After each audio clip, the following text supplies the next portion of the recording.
Okay, so good afternoon to all of you. I think we must have interacted on the same BF forum earlier also as well. For those who might have joined today for the first time, तो मेरा शुभ नाम रवि भारद्वाज हुआ। मैं basically Bihar का ही रहने वाला हूँ, लेकिन अभी मैं पूना में रहता हूँ। और मेरा एक स्टार्टअप लीगल नाम का एक फर्म है जो स्टार्टअप्स के इकोसिस्टम के साथ इंगेज करता है, उनसे डील करता है और उनकी सारे जो लीगल परेशानियां उनकी जो रहती हैं, लीगल इशू जो रहते हैं, उनके जो भी प्रश्न रहते हैं, उसका समाधान करने का हम प्रयत्न करते हैं। विगत 6-7 महीनों से मैं स्टार्टअप बिहार से जुड़ा हुआ हूँ। मेरा प्रयत्न रहता है कि हमारे यहाँ का जो इकोसिस्टम है उसको कैसे मजबूत किया जा सके। जब मैं गर्मी छुट्टियों में इस बार घर गया हुआ था, तो हम लोगों ने एक वहाँ पे CIMP में एक लीगल एंड IPR सेल हम लोगों ने स्टार्ट किया है। वो लीगल एंड IPR सेल का बेसिक हेतु, the main objective is to support all the startups who are based in Bihar in any legal issues that they face. So you can always contact CIMP, through CIMP you can always contact me. जो हम लोगों ने creative चलाया था उसमें startup legal pro bono का भी एक लिंक है। उसकी मदद लेके आप कभी भी कोई भी प्रश्न हमसे पूछ सकते हैं। हाँ, और उसका हम ऐसे महीने में हम एक दिन ऐसा सेशन करेंगे और उस सेशन के हिसाब से हम आप लोगों के प्रश्न का उत्तर देने का प्रयत्न करेंगे। तो मैं ये एक चीज बड़ा, मेरे साथ मेरे मित्र श्री प्रवेश पलोट जी भी हैं। ये हमारे एडवाइजर हैं, एक क्वालिफाइड कंपनी सेक्रेटरी हैं और ये कंप्लायंस पार्ट देखते हैं। तो जो कंप्लायंस के संबंधित जो भी प्रश्न होंगे वो प्रवेश जी देखेंगे। बाकी इतर जो विषय होगा वो मैं देखूंगा। अनफॉर्चुनेटली हमारे जो IPR जो हमारे मित्र देखते हैं वो अब तक आ नहीं पाए हैं, बट वो जल्द से जल्द आ जाएंगे तो IPR का जो एक विषय है वो भी वो देख सकेंगे। बट मैं I want to clarify one thing very honestly to start with, this is an open session. तो मैं कोई PPT नहीं चलाने वाला हूँ और न मैं कोई भाषण देने वाला हूँ। तो आप प्रश्न पूछेंगे तो हम उसका उत्तर देंगे, आप प्रश्न नहीं पूछेंगे तो जैसे आप चुप रहेंगे वैसे हम भी चुप रहेंगे। तो हम लोग को अगर एक दूसरे को मदद करना है, अगर मुझे अपना ज्ञान आपके साथ बांटना है या जो भी मेरा जितना भी मिनिमम जो नॉलेज है मेरा, तो आप लोग को प्रश्न पूछने पड़ेंगे और उस प्रश्न का हम उत्तर देंगे, तभी ये सेशन जो है सो यूजफुल रहेगा। क्योंकि हम बहुत बार देखते हैं कि हम PPT बनाते हैं, हम PDF बनाते हैं, और बड़ा सुंदर नाम है घास पात, मैं आपसे बाद में बात करना चाहूंगा। हाँ, तो तो फिर लेकिन उसमें क्या होता है, जो हम जानते हैं वो हम वही शेयर कर पाते हैं। तो हम इस सेशन में वो नहीं करेंगे। आपको जो पूछना है वो आप हमसे वो पूछिए और हम उसका उत्तर देंगे। तो हमने जो हमारे लिंक पे 3-4 क्वेश्चन आए पहले से आए हुए थे, तो हम वो पहले उसको हम स्टार्ट करेंगे। तो सबसे पहला प्रश्न आया था कुमार विक्रांत जी का। कुमार विक्रांत जी हैं क्या यहाँ पे अभी? इस कुमार विक्रांत हियर? मैं हूँ। अरे हाँ, सर मैं हूँ। तो विक्रांत जी का प्रश्न था जो काफी रेलेवेंट है, सबको जानना भी चाहिए। How can we register our company trademark and should we do our trademark of our logo?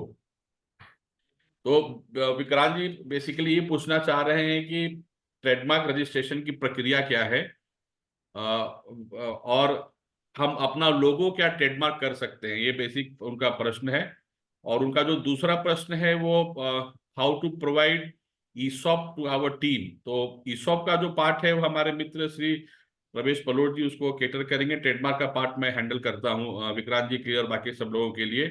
तो सबसे पहले तो मैं आपको ये बता दूं कि हमारे यहाँ जो ट्रेडमार्क है एक अम्ब्रेला कॉन्सेप्ट हमारा इंटेलेक्चुअल प्रॉपर्टी, जिसको हम बौद्धिक संपदा बोलते हैं, उसके पार्ट में उसके अंतर्गत ये ट्रेडमार्क नाम का कॉन्सेप्ट आता है। और ये लॉ अलग अलग टाइम पे डेवलप हुआ है। जो अभी जो लॉ हमारे पास में जो एप्लीकेबल है, वो ट्रेडमार्क एक्ट 1999 का एप्लीकेबल है। तो प्रक्रिया ये है कि अब ये सारी प्रक्रिया ऑनलाइन हो गई है। हमें एक ऑनलाइन एप्लीकेशन करना पड़ता है, एक आपको ट्रेडमार्क एजेंट पकड़ना पड़ता है। वो एजेंट एक वकील भी हो सकता है, नहीं तो उनके एग्जाम की प्रक्रिया रहती है, वो लोग किसी को अपॉइंट करते हैं। उसका कुछ वो आपको अपना जो लोगो है उसका एक कॉपी लगाना पड़ता है। आप कब से उसको यूज कर रहे हैं वो लगाना पड़ता है। और एक पावर ऑफ अटॉर्नी, और आप किस आपका जो बिजनेस है, आपका एक्टिविटी क्या है, उसको डिस्क्राइब करना पड़ता है, क्योंकि उस बिजनेस एक्टिविटी को जब आप डिस्क्राइब करते हैं उसके हिसाब से आपका एक क्लास डिटरमाइन होता है। जो ट्रेडमार्क जो है वो बेसिकली दो भाग में डिवाइडेड है, एक है गुड्स और एक है सर्विसेज। तो उसके हिसाब से आपका वो क्लास डिवाइड होता है। उसके हिसाब से पहले हम एप्लीकेशन करते हैं। आप जब एप्लीकेशन करते हैं तो पहले प्रिलिमिनरी एग्जामिनेशन के लिए जाता है, जो रजिस्ट्री करती है। तो एग्जामिनेशन में हो सकता है उनकी कुछ शंका आती है, तो एक एग्जामिनेशन रिपोर्ट आपको वो इशू करते हैं। तो उस एग्जामिनेशन रिपोर्ट को आपको उत्तर देना पड़ता है। तो हो सकता है वो कन्विंस हो सकते हैं, नहीं हो सकते, बट जनरली वो बहुत प्रिलिमिनरी क्वेश्चन रहता है, तो वो निकल जाता है। उसके बाद फिर वो ऑब्जेक्शन के लिए जाता है, उसको एडवर्टाइज करते हैं। तो उस समय जो है बाकी दुनिया जो जितने लोग हैं वो लोग उस पर ऑब्जेक्शन ले सकते हैं। अगर उस पर कुछ ज्यादा ऑब्जेक्शन आ जाता है तो फिर पूरी प्रक्रिया चलती है, आपको अपना एविडेंस फाइल करना पड़ता है, और वो अगला पार्टी पे अपना एविडेंस फाइल करता है, देन रजिस्ट्रार ऑफ ट्रेडमार्क एक निर्णय लेता है। और ऑब्जेक्शन नहीं आता है तो आपको ट्रेडमार्क रजिस्ट्री मिल जाती है। ऑब्जेक्शन का उद्देश्य ये है कि किसी एक ट्रेडमार्क एक ऐसी चीज है जो सब लोग जानते हैं और सब लोग उसको आइडेंटिफाई कर सकते हैं। तो the idea behind raising it is that nobody should be able to get a trademark which is already existing or which is in already in somebody's name. Therefore, an objection is matter from the public and mass, and they have a right to object. So this is the basic sum and summary. Yeah, Ashok ji will take your question. So let us handle this part first. We'll take your question. सो ये basic procedure है, ये nutshell में है। अलग अलग किस्म के हाँ, मैं आपको एक चीज और सूचना यहाँ एक और दे दूं कि अगर आप DP double I T registered startup हैं तो आपकी फीस जो है वो 50% हो जाती है। तो नॉर्मली जो बाकी लोग के लिए 10,000 लगती है, इसके लिए अराउंड एक 5,000 रुपए के आसपास आसपास लगता है। But I should also add upon it, because एक जनरल एक मिसनॉमर है, और जो मैं पिछले बार में जब जीरो लैब में था तो मैंने इस विषय को डील किया था कि रजिस्ट्रेशन ऑफ ट्रेडमार्क मैंडेटरी नहीं है। ऐसा नहीं है कि अगर आपने ट्रेडमार्क रजिस्टर अगर नहीं किया है तो आपका जो लोगो है या आपका जो डिजाइन है उसको आप यूज नहीं कर सकते हैं, या उस पर आपका अधिकार नहीं है। ऐसा कुछ नहीं है, प्लीज ऐसे मिसकंसेप्शन में नहीं रहिएगा। अनरजिस्टर्ड ट्रेडमार्क और रजिस्टर्ड ट्रेडमार्क के जो नेचर ऑफ राइट्स जो होते हैं मोरलेस सेम रहते हैं। फर्क सिर्फ इतना हो जाता है कि अगर आपका अनरजिस्टर्ड ट्रेडमार्क अगर है तो अगर कोई दूसरा व्यक्ति आपके ट्रेडमार्क को यूज कर रहा है तो उसके अगेंस्ट केस करने के लिए आपको उस जगह पे जाना पड़ता है, जिसको हम लोग पासिंग ऑफ एक्शन बोलते हैं। अगर आपके पास रजिस्टर्ड ट्रेडमार्क है तो जहां आपका ऑफिस है आप वहां से भी केस कर सकते हैं, जिसको हम लोग इन्फ्रिंजमेंट एक्शन बोलते हैं। रजिस्ट्रेशन होने से एक फायदा ये होता है कि आपको अपना प्राइमा फेसी हक प्रूफ नहीं करना पड़ता है, क्योंकि वो एक प्रोसेस से वो हो जाता है। मतलब आप कोर्ट के सामने अगर जाते हैं, आप बोलते हैं सर ये मेरा ट्रेडमार्क है, तो कोर्ट आपसे 10 विषय और पूछेगा, हाँ भाई कैसे ट्रेडमार्क है, आपने कब यूज किया, ये किया वो किया, आपसे 10 सवाल और कोर्ट पूछ सकती है। रजिस्ट्रेशन की जब प्रक्रिया होती है तो ये सारी चीजों की पड़तालनी होती है, तो एक प्राइमा फेसी से हम उससे ऊपर बढ़ जाते हैं। बट जो ब्रॉड नेचर ऑफ राइट है, जो मोटा मोटी जिसको हम लोग बोलते हैं नेचर राइट है, वो उसका उससे कोई उसमें अंतर नहीं होता है। तो आप उसी रूप से यूज कर सकते हैं। रजिस्ट्रेशन करने से फायदा होता है। एक चीज और ख्याल रखिएगा, जब आप एप्लीकेशन कर देते हैं उसमें उसको यूज कर सकते हैं, और जब एप्लीकेशन आपका एक्सेप्ट होता है then you can use the word R. तो ये बेसिकली एक मोटा मोटी इसकी प्रक्रिया है। विक्रांत जी, अगर आप कुछ और इसके बारे में पूछना चाहें, you can unmute yourself और you can ask Shailendra to unmute you. Will be very eager to answer that. Sir एक और क्वेश्चन है मेरा, जैसे कि मैंने जस्ट एडवाइस फ्रॉम यू, जैसे अभी जो हम लोगो यूज कर रहे हैं अपना प्रीहील का, हमारे स्टार्टअप का नाम प्रीहील है एक्चुअली, और उसके नीचे हम लोग टैगलाइन भी यूज कर रहे हैं, इंडिया का total health. So in your opinion, अगर हम लोग if you go for the trademark of our logo, तो should we go with only Preheal और should we go with our tagline also? What do you suggest? What does मेरी colleague Soham ji भी हैं यहाँ पे, तो she may like to take up that answer question. Soham ji will like to answer this, but मैं आपको एक चीज बता देता हूँ कि जी सर। ट्रेडमार्क का अलग अलग पार्ट होता है। तो जी आप सर। अगर कंपोजिट पार्ट जब पूरा रजिस्टर करने जाते हैं विक्रांत जी, तो जी। आपको जो प्रोटेक्शन मिलता है वो पूरे मार्क पे मिलता है। आप हम्म। अलग अलग पार्ट पे राइट अगर आपको क्लेम करनी है तो आपको अलग अलग पार्ट आपको रजिस्टर करना पड़ता है। This is the entire concept. तो अगर आपको सिर्फ प्रीहील पे अगर चैलेंज करना है तो आपको सिर्फ प्रीहील करना पड़ेगा। प्रीहील विथ इंडिया विथ नया जो आपने बोला वो करना है तो आपको वो अलग से करना पड़ता है। Soham, if you like to add, please like to add and add to my friends query. Yes, sure. Thank you. So, yes, as Mr. Bhardwaj rightly pointed out, कि trademark rights depends on what exactly you are applying for a trademark. तो मैं एक example देती हूँ, जैसे मान लीजिए आपका एक logo है, एक device mark है, ठीक है, उसमें आपका एक नाम है, मान लीजिए ABC, उसके ऊपर एक logo है, ठीक है, logo में may be it's a bird, एक बर्ड है। तो ऐसे केसेस में आइडियली हम हमेशा ये बोलते हैं कि आप हर चीज को अलग अलग भी प्रोटेक्ट कीजिए और साथ में उस पूरे चीज को भी प्रोटेक्ट कीजिए। तो जैसे आपने बोला, आपका अगर नेम प्री हील है तो आप एक वर्ड मार्क की फाइलिंग कीजिए सिर्फ प्री हील के लिए। प्री हील में क्या होगा, आपको एक्सक्लूसिव राइट मिलेगा सिर्फ प्री हील वर्ड यूज करने के लिए। एक्सक्लूसिव राइट हो जाएगा आपका, तो आप किसी और को भी you can stop anybody from using Preheal mark और anybody who is using a similar mark. साथ में आप जो कह रहे हैं टैगलाइन है, आप एक मार्क और अप्लाई कीजिए टैगलाइन के साथ, वो आपको बहुत ब्रॉडर प्रोटेक्शन देगा। तो उसमें क्या है कि अगर कोई टैगलाइन को भी कॉपी करना चाहेगा तो आप उनके अगेंस्ट भी एक्शन ले सकते हैं। तो हर एलिमेंट को आप अलग अलग भी प्रोटेक्ट करेंगे तो वो बेटर होगा आपके लिए। ओके। एक चीज और मैं विक्रांत जी यहाँ पे ऐड करना चाहूंगा, एंड आई थिंक सोहम जी में ऑल्सो एक्सप्लेन दैट। सी हम लोग कॉपीराइट एक ऐसा कॉन्सेप्ट जिसको हम इग्नोर कर जाते हैं, ठीक है। जी सर। बट ये ख्याल रखिएगा कि ट्रेडमार्क का जो प्रोटेक्शन लेवल है एक पर्टिकुलर क्लास का होता है। बट कॉपीराइट का जो प्रोटेक्शन है वो यूनिवर्सल हो जाता है। दैट इज, ये तो लोग कॉपीराइट पे ध्यान नहीं देते हैं, बट कॉपीराइट भी कराना चाहिए, ये मेरा एक पर्सनल सजेशन सबको रहता है। दूसरा तो मोस्ट इंपॉर्टेंट चीज क्या होती है कि अगर आपको अगर किसी पे क्रिमिनल केस अगर करना है जी। तो कॉपीराइट में आप केस डायरेक्टली कर सकते हैं। In fact by the recent amendment police जाके सीधा सामान भी उठा सकती है। लेकिन ट्रेडमार्क में अगर आप क्रिमिनल केस अगर करना चाहते हैं तो आपको रजिस्ट्रार की परमिशन लेनी पड़ती है। Soham, would like to add something on this? No, I totally agree कि कॉपीराइट लोग इग्नोर कर देते हैं, बट आइडली ट्रेडमार्क होता है वो आपको सिर्फ आपके ब्रांड नेम या ब्रांड लोगो के लिए मिलता है, in the sense it is used only with respect to certain goods and services. तो ट्रेडमार्क आप उस चीज को करवाते हो जो आपका गुड्स एंड सर्विसेज के रिलेशन में यूज हो रहा है, where on the other hand copyright आपको और भी ब्रॉड प्रोटेक्शन देता है, आपके पूरे आर्टिस्टिक वर्क जो है लोगों का उस पूरे चीज को प्रोटेक्ट करता है। तो के साथ साथ कॉपीराइट भी करवाना इक्वली इंपॉर्टेंट है। once your trademark is done, trademarking is done.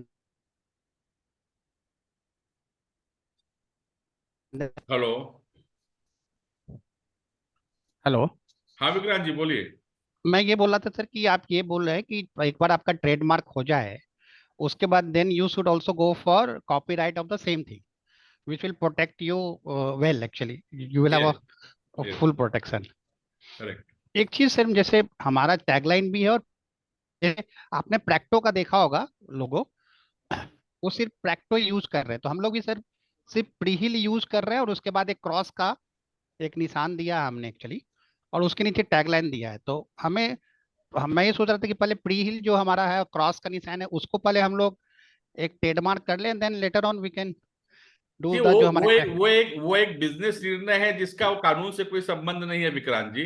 That decision you can अच्छा। टेक कि आपको सिर्फ प्रील करना है कि प्रील के साथ क्रॉस करना है कि प्रील के साथ आपको टैगलाइन लेना है। बट आपको जो है प्रोटेक्शन उसी चीज का मिलेगा जो आप अप्लाई करेंगे। उसके अगर अलग ओके अलग भिन्न पार्ट भी है तो भिन्न पार्ट पे आपको प्रोटेक्शन नहीं मिलेगा। इट एज अ होल आपको प्रोटेक्शन मिलता है। Okay okay. You can thank you. still make out a case, but then it becomes a difficult case. हाँ, क्योंकि अभी मैं देख रहा था, क्योंकि I was trying to do it, क्योंकि इसको कैसे करवा सकते हैं, मैंने what is the procedure actually like, procedure मैंने कैसे माने कि बताया ना जैसे हमें आपको कि करवाना। जो it is online application will assist you in that. ठीक है, ठीक Anybody ठीक। else और wants to have a very similar? Yeah, Miss Swam, go ahead. Yeah. अगर आपको उस चीज पे एडवाइस चाहिए कि आपका एक लोगो है, साथ में टैगलाइन है, बहुत कुछ है आपके मार्क में एज अ होल, अगर आपको उस पे एडवाइस चाहिए तो वो भी हम मार्क को एक बार देखेंगे ना, तब देख हम आपको सकते बेटर हैं। एडवाइस दे पाएंगे कि लीगली आपको बेस्ट प्रोटेक्शन किस फॉर्म में मिलेगा। वो हम लोगो देख के बेटर एडवाइस कर पाएंगे आपको। Okay okay, thank you. Anybody has supplementary question on this? Sir मेरी आवाज जा रही है? हाँ श्रवण जी बोलिए। जी वेरी गुड आफ्टरनून बोल रहा हूँ सर। अब मैं एक्चुअली आपको sir very very good afternoon बोल रहा हूँ, 2 बार वेरी बोला मैंने। जी जी बोला सर मेरे ब्रांड का नाम है, मैंने अपने ब्रांड का नाम रखा है FT MBA मखाना वाला। और क्या? उसमें एक उस FTM फूड टेक्नोलॉजिस्ट MBA मखाना वाला, हाँ हाँ। उसमें एक लोगो है जिसमें मैंने एक फेस दिया है। और नीचे एक टैगलाइन लिखा है, now the time is for super food not for junk food.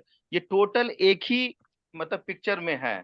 और ये फाइनली अभी मतलब पब्लिश होने के लिए पब्लिश हो चुका है, मतलब सारे प्रोसेस के बाद।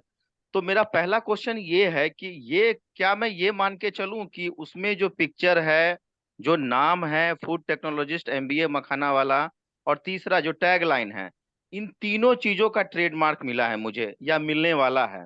पहला क्वेश्चन है सर। दूसरा, जो अभी जस्ट आपसे मुझे जानकारी मिली है कि अगर मुझे ट्रेडमार्क मिल जाता है फाइनली, तो उसके बाद अगर मैं कॉपीराइट के लिए जाता हूं तो क्या ये प्रोसेस इजी होता है, या फिर से इतना लंबा प्रोसेस लगता है जो मुझे अभी 1 साल लगभग लगा है? सर प्रोसेस वही है भाई साहब, प्रोसेस चेंज नहीं होता है। क्योंकि कोई भी चीज पे देखिए क्या होता है, इंटेलेक्चुअल प्रॉपर्टी का फंक्शन क्या होता है श्रवण जी, की वो आपको एक्सक्लूसिविटी देता है, आपको एकाधिकार देता है। तो एकाधिकार एक आदमी को तभी मिल सकता है जब वो एक प्रोसेस से होके जाए, नहीं तो कोई भी आदमी एकाधिकार लेके बैठ जाएगा। क्योंकि अगर आपको मान लीजिए विक्रांत जी को प्रीहिल का अगर आईपी राइट्स मिल जाता है तो कोई दूसरा आदमी प्रीहिल यूज नहीं कर सकता है। या जैसे आपने एफटीए मकाना अगर आपको राइट्स मिल जाता है तो कोई दूसरा यूज नहीं कर सकता है। तो प्रोसेस जाना पड़ता है, आपको एप्लीकेशन होता है, उसका एग्जामिनेशन होता है, और फिर उसको ऑब्जेक्शन के लिए डाला जाता है। थोड़ा बहुत ऊपर नीचे अलग अलग चीजें प्रोसेस, और मोरलेस जो सबस्ट्रैटम है प्रोसेस का वही है। बट फायदा यह है कि कॉपीराइट में आपको यूनिवर्सल प्रोटेक्शन मिल जाता है, आपको ट्रेडमार्क को पर्टिकुलर क्लास के लिए मिलता है। सो हम you like to add something on this? No, sir. That's all. You rightly pointed it out. और सर ये मतलब कॉपीराइट जो है, तो कॉपीराइट के लिए फिर सेम प्रोसेस है एकदम डिट्टो कि वो मतलब कम मोरलेस से सेम कम? प्रोसेस है, यस। अच्छा अच्छा।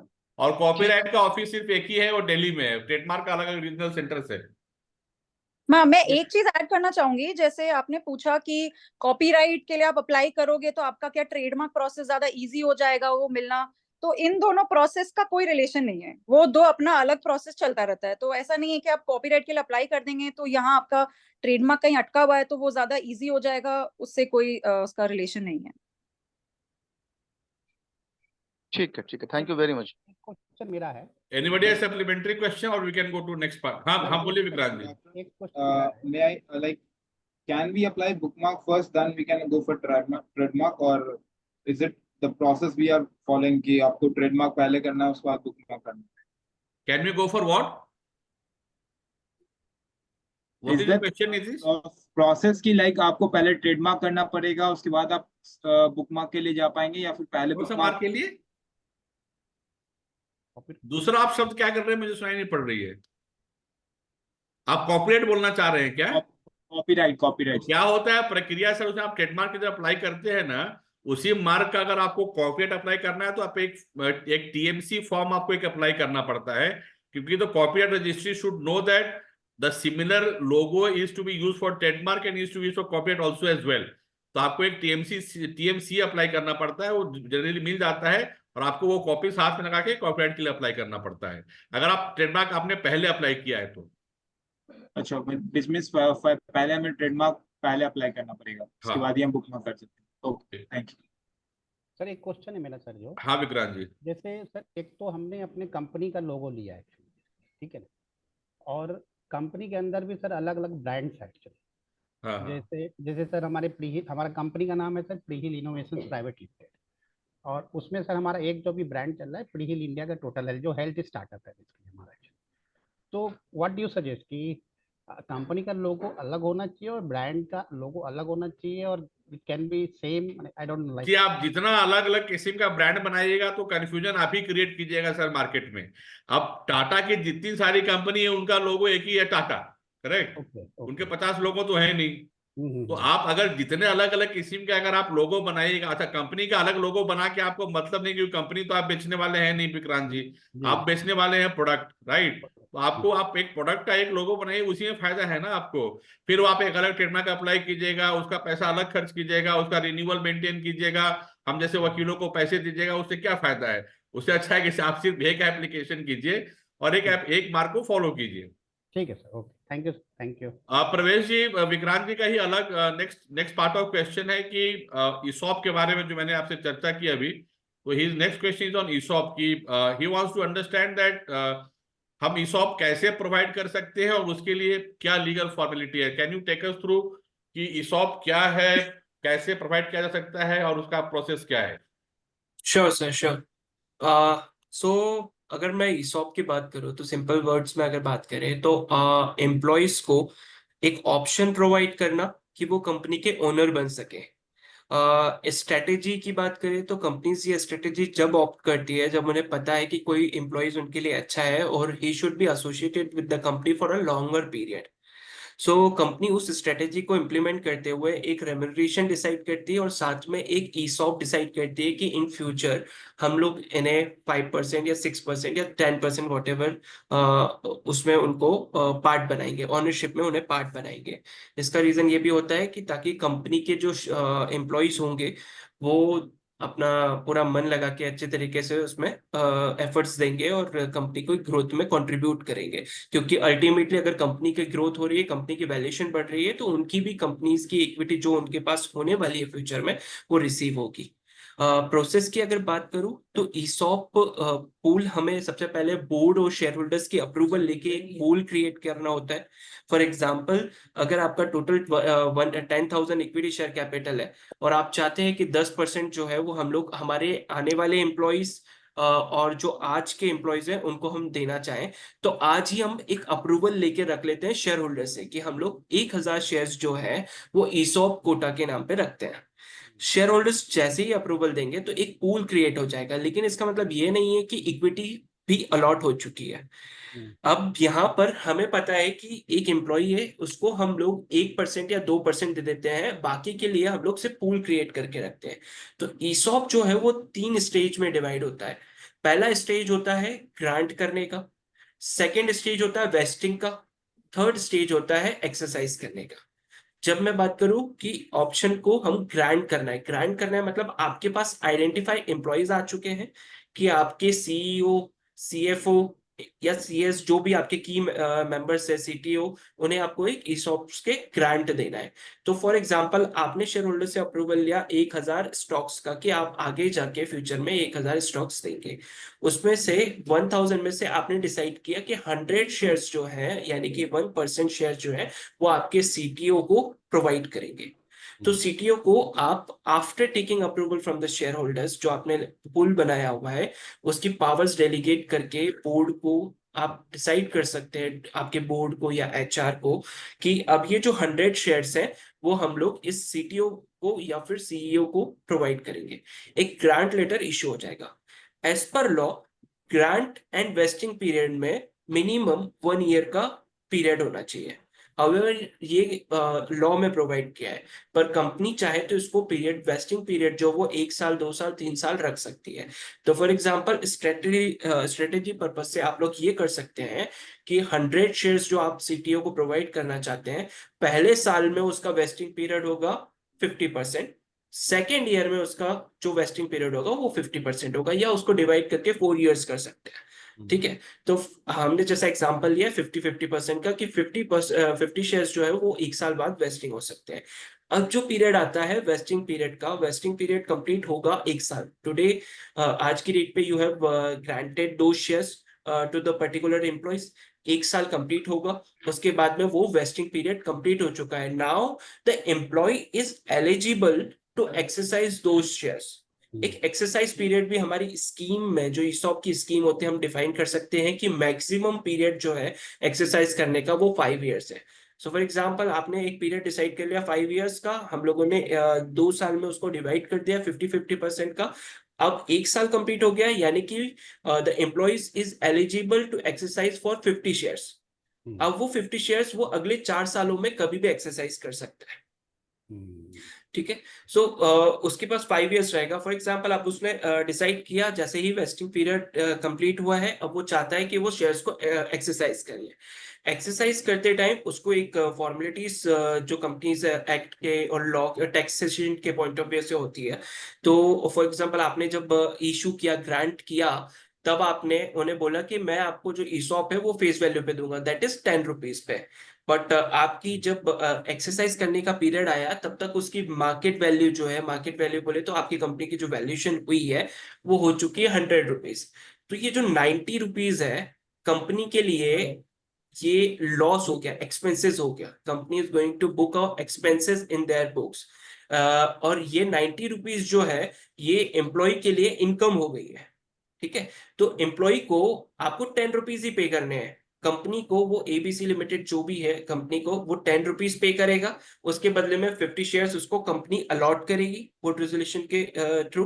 एंड जो 50 शेयर्स पे जो ये जो 90 रुपीज जो प्रीमियम हुआ है, जो मतलब मार्केट वैल्यू की वजह से आया है, इस 90 रुपीज पे वो परक्यूजिट टैक्स पे करेगा। परक्यूजिट टैक्स जो होगा, क्योंकि ये पर्क हो गया उसके लिए, इंसेंटिव हो गया कंपनी के तरफ से उसको, तो वो 90 रुपीज पे उस पर टैक्स पे करेगा और उसको वो शेयर्स मिल जाएंगे। तो कंपनी को वो पे करेगा 10 रुपीज प्लस जो टैक्सेशन का पार्ट है, क्योंकि अल्टीमेटली कंपनी की रिस्पॉन्सिबिलिटी है टीडीएस डिडक्ट करना उसको जो इंसेंटिव प्रोवाइड कर रहे हैं। तो वो जितना भी अमाउंट होता है कैलकुलेशन के अकॉर्डिंग, उसकी स्लैब के अकॉर्डिंग, उसके इनकम्स के अकॉर्डिंग कंपनी उतना भाग जो है वो डिडक्ट कर ले लेगी उनसे, और साथ में 10 रुपीज के हिसाब से ईसॉप्स की अमाउंट ले लेगी, और ये कंप्लीट होने के बाद में कंपनी उसको अलॉट कर सकती है। तो ये एक ब्रीफ है। इसके पीछे जो कंप्लायंसेस हैं, जिसमें हम लोग कंप्लायंसेस की बात करें तो सबसे पहले बोर्ड अप्रूव करेगी ईसॉप पूल क्रिएट करने के लिए, फिर शेयर होल्डर्स अप्रूव करेंगे। शेयर होल्डर्स को एक मिनिमम इंफॉर्मेशन प्रोवाइड करनी होती है जब हम ईसॉप पूल क्रिएट करते हैं।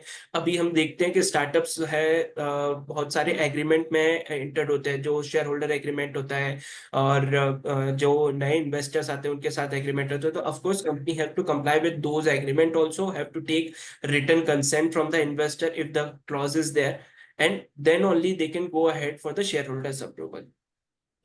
शेयर होल्डर्स अप्रूवल होने के बाद में कंपनी जो वो पावर्स है जनरली बोर्ड को देती है कि बोर्ड डिसाइड करेगा किसको कितना ग्रांट प्रोवाइड करना है, किसको कितने ग्रांट्स देने हैं। तो शेयर होल्डर्स के अप्रूवल के बाद में एक बोर्ड मीटिंग होगी जहां पर वो ग्रांट लेटर इश्यू कर सकता है। बोर्ड को भी ये अथॉरिटी हो सकती है, कंपनी चाहे तो एचआर को भी ये अथॉरिटी प्रोवाइड कर सकती है। ये होने के बाद में वो ग्रांट लेटर उनके पास जाएगा, उन्हें उसको एक्नॉलेज करना होगा ग्रांट लेटर को। इसके बाद जो वेस्टिंग पीरियड कंप्लीट होगा 1 साल बाद में, एक्सरसाइज फॉर्म एक होगा जो उन्हें सबमिट करना होगा और रिक्विजिट अमाउंट पे करना होगा, और उसके बाद में वो एक्सरसाइज और शेयर्स को एक्वायर कर सकते हैं। This is the process of ESOP. Just one query actually. Suppose like we are a new startup, तो ये सब चीजें बहुत धीरे धीरे आपको पता चलती है चीजें एक्चुअली।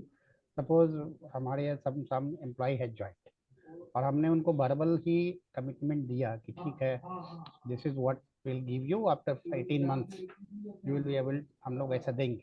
अगर इस सिचुएशन में what is the like solution, यानी कि हमने उनको बोल दिया है देयर इज नथिंग रिटेन, और वो he is also kind of convince कि ठीक है मुझे मिल जाएगा, so it is all verbal.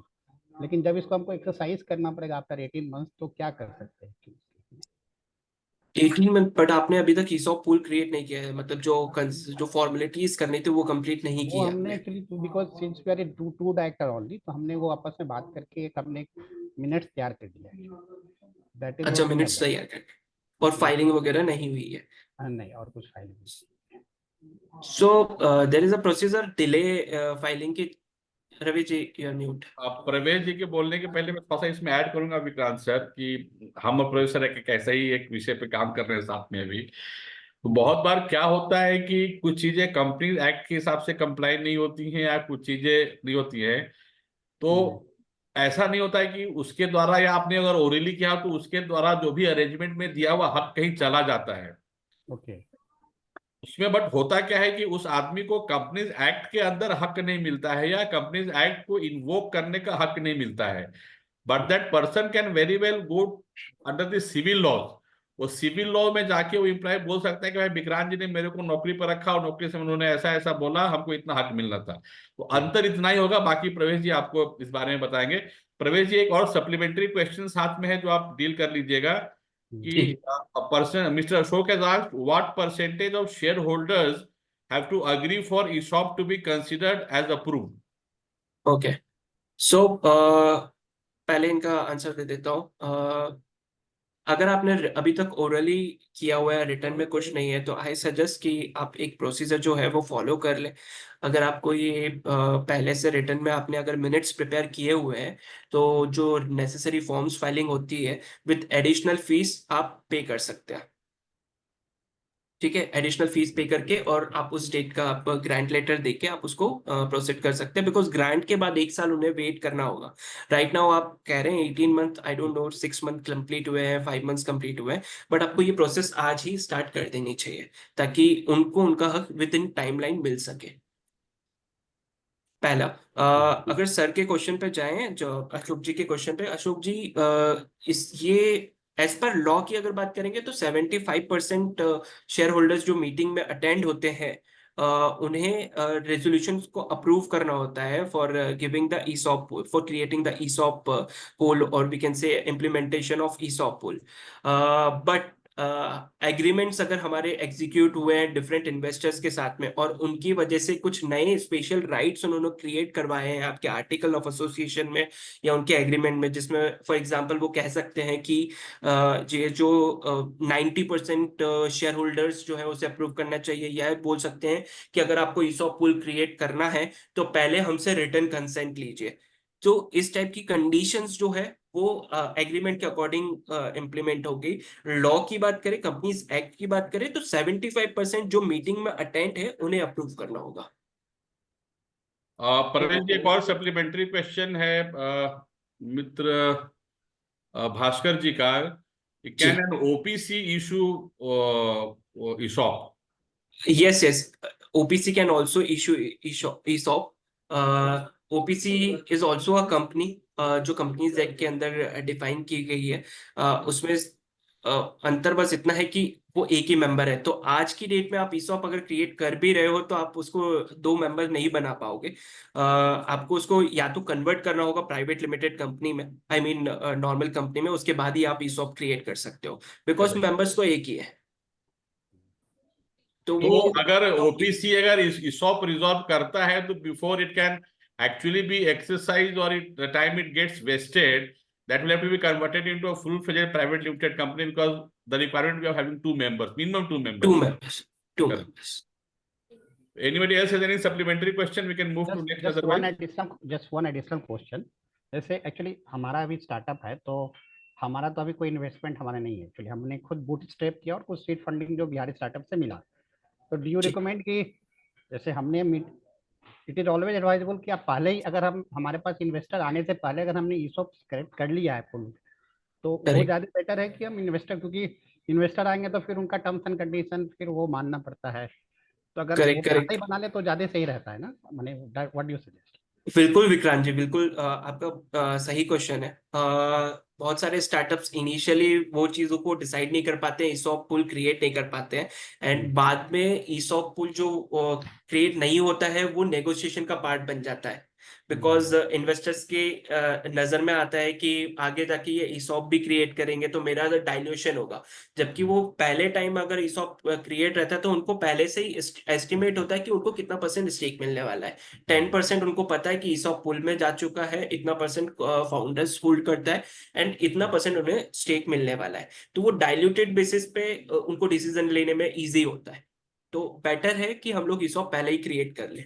एक चीज़ और टेक्निकल क्वेश्चन है थोड़ा सा। जैसे हमारे जैसे 2 हम लोग डायरेक्टर है और एक के पास 30% है और एक के पास 70% शेयर है।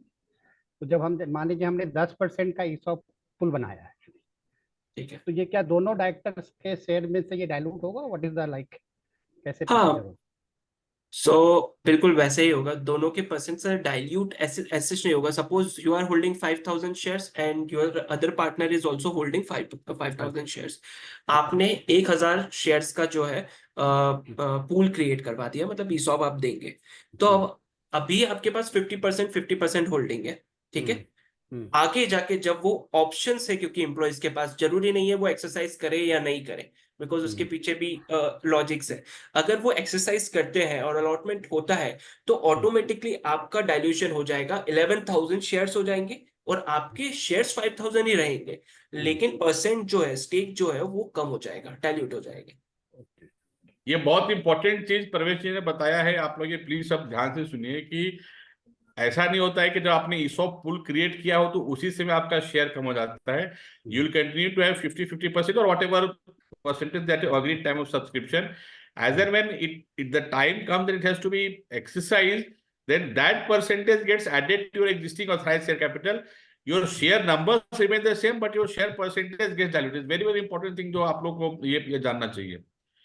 Anything else? Can we move to next question? जब ये मैं सेशन के बारे में बात कर रहा था तो राजीव जी ने बोला सर आपने 2 घंटे का सेशन रखा है, ये तो बहुत ज्यादा हो जाएगा. Pravesh, we have travel to almost 40 minutes and we have not even gone to the second part of the question.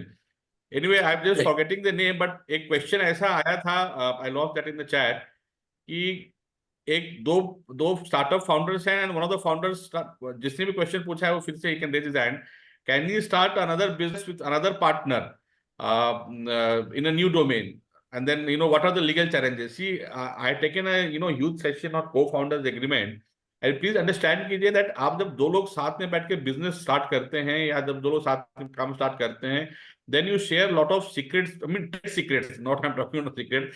You share lot of trade secrets with each other. तो दूसरा जो आपका जो को-फाउंडर होता है या जो पार्टनर होता है, हम लूजली जिसको बोल सकते हैं, then he knows lot of your business plans, your business tactics, your सारा जो आपका जो पूरा ढांचा स्ट्रक्चर रहता है. So when you start working together, it's my very sincere suggestion to all of you, please enter into a proper co-founders agreement. और उसमें आपको नॉन कम्पीट के बारे में लिखना चाहिए, क्योंकि क्या होता है, बहुत बार क्या होता है, 2 बार लोग साथ में काम स्टार्ट किए, एक को ऐसा लगता है कि यार मैं 100 रुपये आएगा तो 50 ये रखेगा, 50 से रखेगा, मैं ऐसा क्यों करूं, मैं खुद का अपना बिजनेस स्टार्ट करूं. He may break up and then start the same business. But in that case अगर आपने नॉन कम्पीट अपने को फाउंडर्स एग्रीमेंट में नहीं रखा है, then you will fall into a trouble, because then you will be, your entire idea will get hacked by somebody else. So when you are working with some other person, the first thing that you should do is you should sit with the other person, negotiate their respective roles and responsibilities. See, somebody may be good at marketing, somebody may be good, as Pravesh was giving example for CTO, he may be good at technology, somebody may be good at something else. So when you are working with other persons, please sit together and please identify your roles. Please also agree to amongst each other that fine, if you are living within 1 year, you will get this much share. क्योंकि मान लीजिए कोई बंदा आपके साथ 50% में काम चालू किया, आप अभी MVP और POC स्टेज पे हैं, आप जब तक आप रेवेन्यू आएंगे 2 साल लगेगा, और 6 महीने बाद बंदा बोलता है मैं छोड़ के जा रहा हूं, वो तो 50% शेयर के साथ चला जाएगा, आपके पास 50% शेयर रहेगा, तो आप लॉस में रहेगा. देयरफॉर आप जब साथ में बिजनेस स्टार्ट करते हैं तो आपको ये भी एग्री करना चाहिए कि भाई अगर आप एक साल मेरे साथ काम नहीं करते हैं तो आपको 50% अलॉट तो हुआ है, लेकिन आपको मिलेगा 10%. आप 2 साल के लिए तो आपको मिलेगा 30%. आपको एक ऐसा एग्रीमेंट भी करना चाहिए ताकि लॉन्ग टर्म कमिटमेंट रहे. Now coming to the question part of it, see nobody can stop anybody from doing any business. हमारे यहाँ एक इंडियन कॉन्ट्रैक्ट एक्ट 1872 का कानून है, जिसमें एक सेक्शन बोलता है agreement in restraint of trade. आप agreement in restraint of trade नहीं कर सकते हैं, वो वॉइड होता है. लेकिन उसके कुछ एक्सेप्शंस हैं. एक्सेप्शंस क्या है? आप नॉन कम्पीट क्लॉज कर सकते हैं, क्योंकि वो बंदा आपके साथ रहता है. अगर वो नॉन कम्पीट का वायलेशन अगर कोई करता है तो आप उस पर केस मुकदमा करके डैमेज मांग सकते हैं या उसको बोल सकते हैं. हाँ, लेकिन नॉन कम्पीट इन्फिनिटी में नहीं हो सकता है, क्योंकि एक साइमल्टेनियस राइट हमारा ऐसा है जो राइट ऑफ लाइवलीहुड बोला जाता है. अगर मान लीजिए मेरे पास एक ही स्किल सेट है और मैं उस स्किल के सेट के साथ, मान लीजिए कि मैं, कौन है भाई साहब, आदित्य जी के साथ मैंने काम स्टार्ट किया, कारण मेरा आदित्य जी का नहीं पता, हम लोग दोनों ने अलग में काम कर लिया, और अगर नॉन कम्पीट क्लॉज अगर है कि मैं वो सेम ट्रेड नहीं कर सकता हूं, तो मैं कितने दिन भूखे रहूंगा, तो उससे मेरा राइट ऑफ लाइवलीहुड भी इफेक्ट होता है. तो यहाँ पे कुछ बैलेंसिंग ऑफ राइट्स भी करने पड़ते हैं. इसलिए नॉन कम्पीट जो है सो इन्फिनिटी का नहीं हो सकता है, वो टाइम आउट करना पड़ता है कि आप 6 महीना कॉम्पीट नहीं कीजिएगा, साल भर कॉम्पीट नहीं कीजिएगा. Non compete can also be right in eternal. तो that is the aspect. Legal challenge सिर्फ इतना है सर, जिन्होंने प्रश्न पूछा था कि अगर वो नॉन कम्पीट के वायलेशन में अगर आप बिजनेस कर रहे हैं, then other person gets right to claim compensation against you. He may also go to court and claim an injunction की you can not do that business. That's also possibility. तो ये भी चीज भी आप उसमें ख्याल रख सकते हैं. Anybody has any supplementary question? Sir मेरा एक क्वेश्चन है कि हाँ बोलिए। एलएलपी के केस में कि सपोज कीजिए मेरे पार्टनर्स हैं, उसमें से कोई एक पार्टनर है जो जिसको गवर्नमेंट जॉब लग गया और वो इंटरेस्टेड है गवर्नमेंट जॉब करने के लिए, तो क्या कोई ऐसा फीचर है जिसके तहत वो कंपनी में रह सकता है? सी, अब ये आपको गवर्नमेंट में भी अलग अलग किस्म के सर्विस रूल्स होते हैं श्रवण जी। हाँ, कहीं पे सिविल सर्विसेज रूल लागू होते हैं जो डायरेक्टली गवर्नमेंट के अंदर डिपार्टमेंट में आते हैं, कोई गवर्नमेंट कॉर्पोरेशन होता है, कोई गवर्नमेंट अंडरटेकिंग होता है। बट एक चीज तो श्योर है कि गवर्नमेंट सर्वेंट होते हुए कहीं पे वो प्रॉफिट का पोस्ट नहीं ले सकते हैं, ठीक है, there is no doubt on that. But generally हम लोग देखते हैं कि जो गवर्नमेंट सर्वेंट्स रहते हैं वो कहीं ना कहीं पे एडवाइजर रहते हैं, कहीं पे कुछ रहते हैं, ऐसा रोल वो ले सकते हैं। बट आपको वो रेस्पेक्टिव गवर्नमेंट में जहां पे उन्होंने ज्वाइन जॉब नौकरी ज्वाइन की है वहां पर जो रेस्पेक्टिव जो सर्विस रूल्स है वो चेक करना पड़ेगा। उस सर्विस रूल्स में क्या लिखा है वो चेक करके उसके हिसाब से निर्णय लेना पड़ेगा। इसमें एक ब्लैंकेट आंसर देना ये थोड़ा सा इसमें डिफिकल्टी हो जाएगा। मतलब ये कह सकते हैं, मतलब ये बेसिकली ये कह सकते हैं कि पार्टनर वो नहीं रहेंगे। हाँ, पार्टनर मान लीजिए कि उनके जो गवर्नमेंट सर्विस रूल्स में अगर अलाउड है किसी, अगर आप प्लीज ऐसा कॉन्सेप्ट समझिए, आप गवर्नमेंट सर्वेंट है, आपने मान लीजिए रिलायंस का या अदानी का शेयर खरीदा है, ठीक है, ऐसा थोड़ी कि आप शेयर नहीं खरीद सकते हैं, आप शेयर खरीद सकते हैं ना। शेयर होल्डर बनने के बाद भी आप गवर्नमेंट सर्विस, तो आपको वो रेस्ट्रिक्शन देखना पड़ेगा कि उस सर्विस रूल्स में क्या रेस्ट्रिक्शन है, पार्टनर के रूप में आपका क्या रोल है, वो सब वो ये एक सामयिक चीज नहीं है कि मैं आपको इसका ऑफ एंड उत्तर दे सकता हूं। आपको उस पर्टिकुलर डिपार्टमेंट का सर्विस रूल्स देखना पड़ेगा कि सर्विस रूल में क्या बोला हुआ है, क्या रेस्ट्रिक्शन है, क्या रेस्ट्रिक्शन नहीं है, उसके हिसाब से उसमें एक्शन लेना पड़ेगा आपको। It's very difficult to give a answer to such question. एक मेरा क्वेश्चन था सर। हाँ अर्पित जी बोलिए। जैसे अभी हम मेरा ट्रेडमार्क आ गया है, रजिस्टर्ड हो गया हमारा, तो सर अभी हम जो प्रोडक्ट मैन्युफैक्चर कर रहे हैं तो उस प्रोडक्ट पे हम अपना लोगो के साथ नेम प्रिंट करा सकते हैं? ऐसा तो नहीं है कि वो क्लास में नहीं है या ऐसा कुछ? इस पे कुछ जरा बताएंगे sir. So how you like to take it up? Yes sure. आपका क्वेश्चन यही है ना कि आपने मार्क कुछ और अप्लाई कर रखा है और आप अपने गुड्स पे, अपने पैकेजिंग पे वो कुछ और फॉर्म में यूज कर रहे हो? जैसे मैंने ट्रेडमार्क लिया, जैसे मेरा दो सेक्टर है, एक मैन्युफैक्चरिंग का है, एक प्रोडक्ट सर्विस का है, ठीक है? नहीं अर्पित जी, ये जी, ट्रेडमार्क में सेक्टर करेक्ट है, भाई आप सोहम जी को ये बताइए कि आपने कौन से क्लास में ट्रेडमार्क लिया है। 35। ठीक है। आप ट्रेडिंग में हो ना? जी। क्या गुड्स हैं आपके, आप क्या बेचते हो? हमारा बैम्बू का मैन्युफैक्चरिंग है, हैंडीक्राफ्ट्स। ओके ओके, ठीक है। तो हम वो अपने इम्प्रिंट करा सकते हैं प्रोडक्ट्स में? मुझे आपका क्वेश्चन क्लियर नहीं हुआ। आप कह रहे हो कि आपके पास रजिस्ट्रेशन जिस मार्क का है आप वही मार्क प्रिंट करवा सकते हो कि नहीं अपने जी आइटम? जी जी जी जी, वही सेम जी, क्वेश्चन है।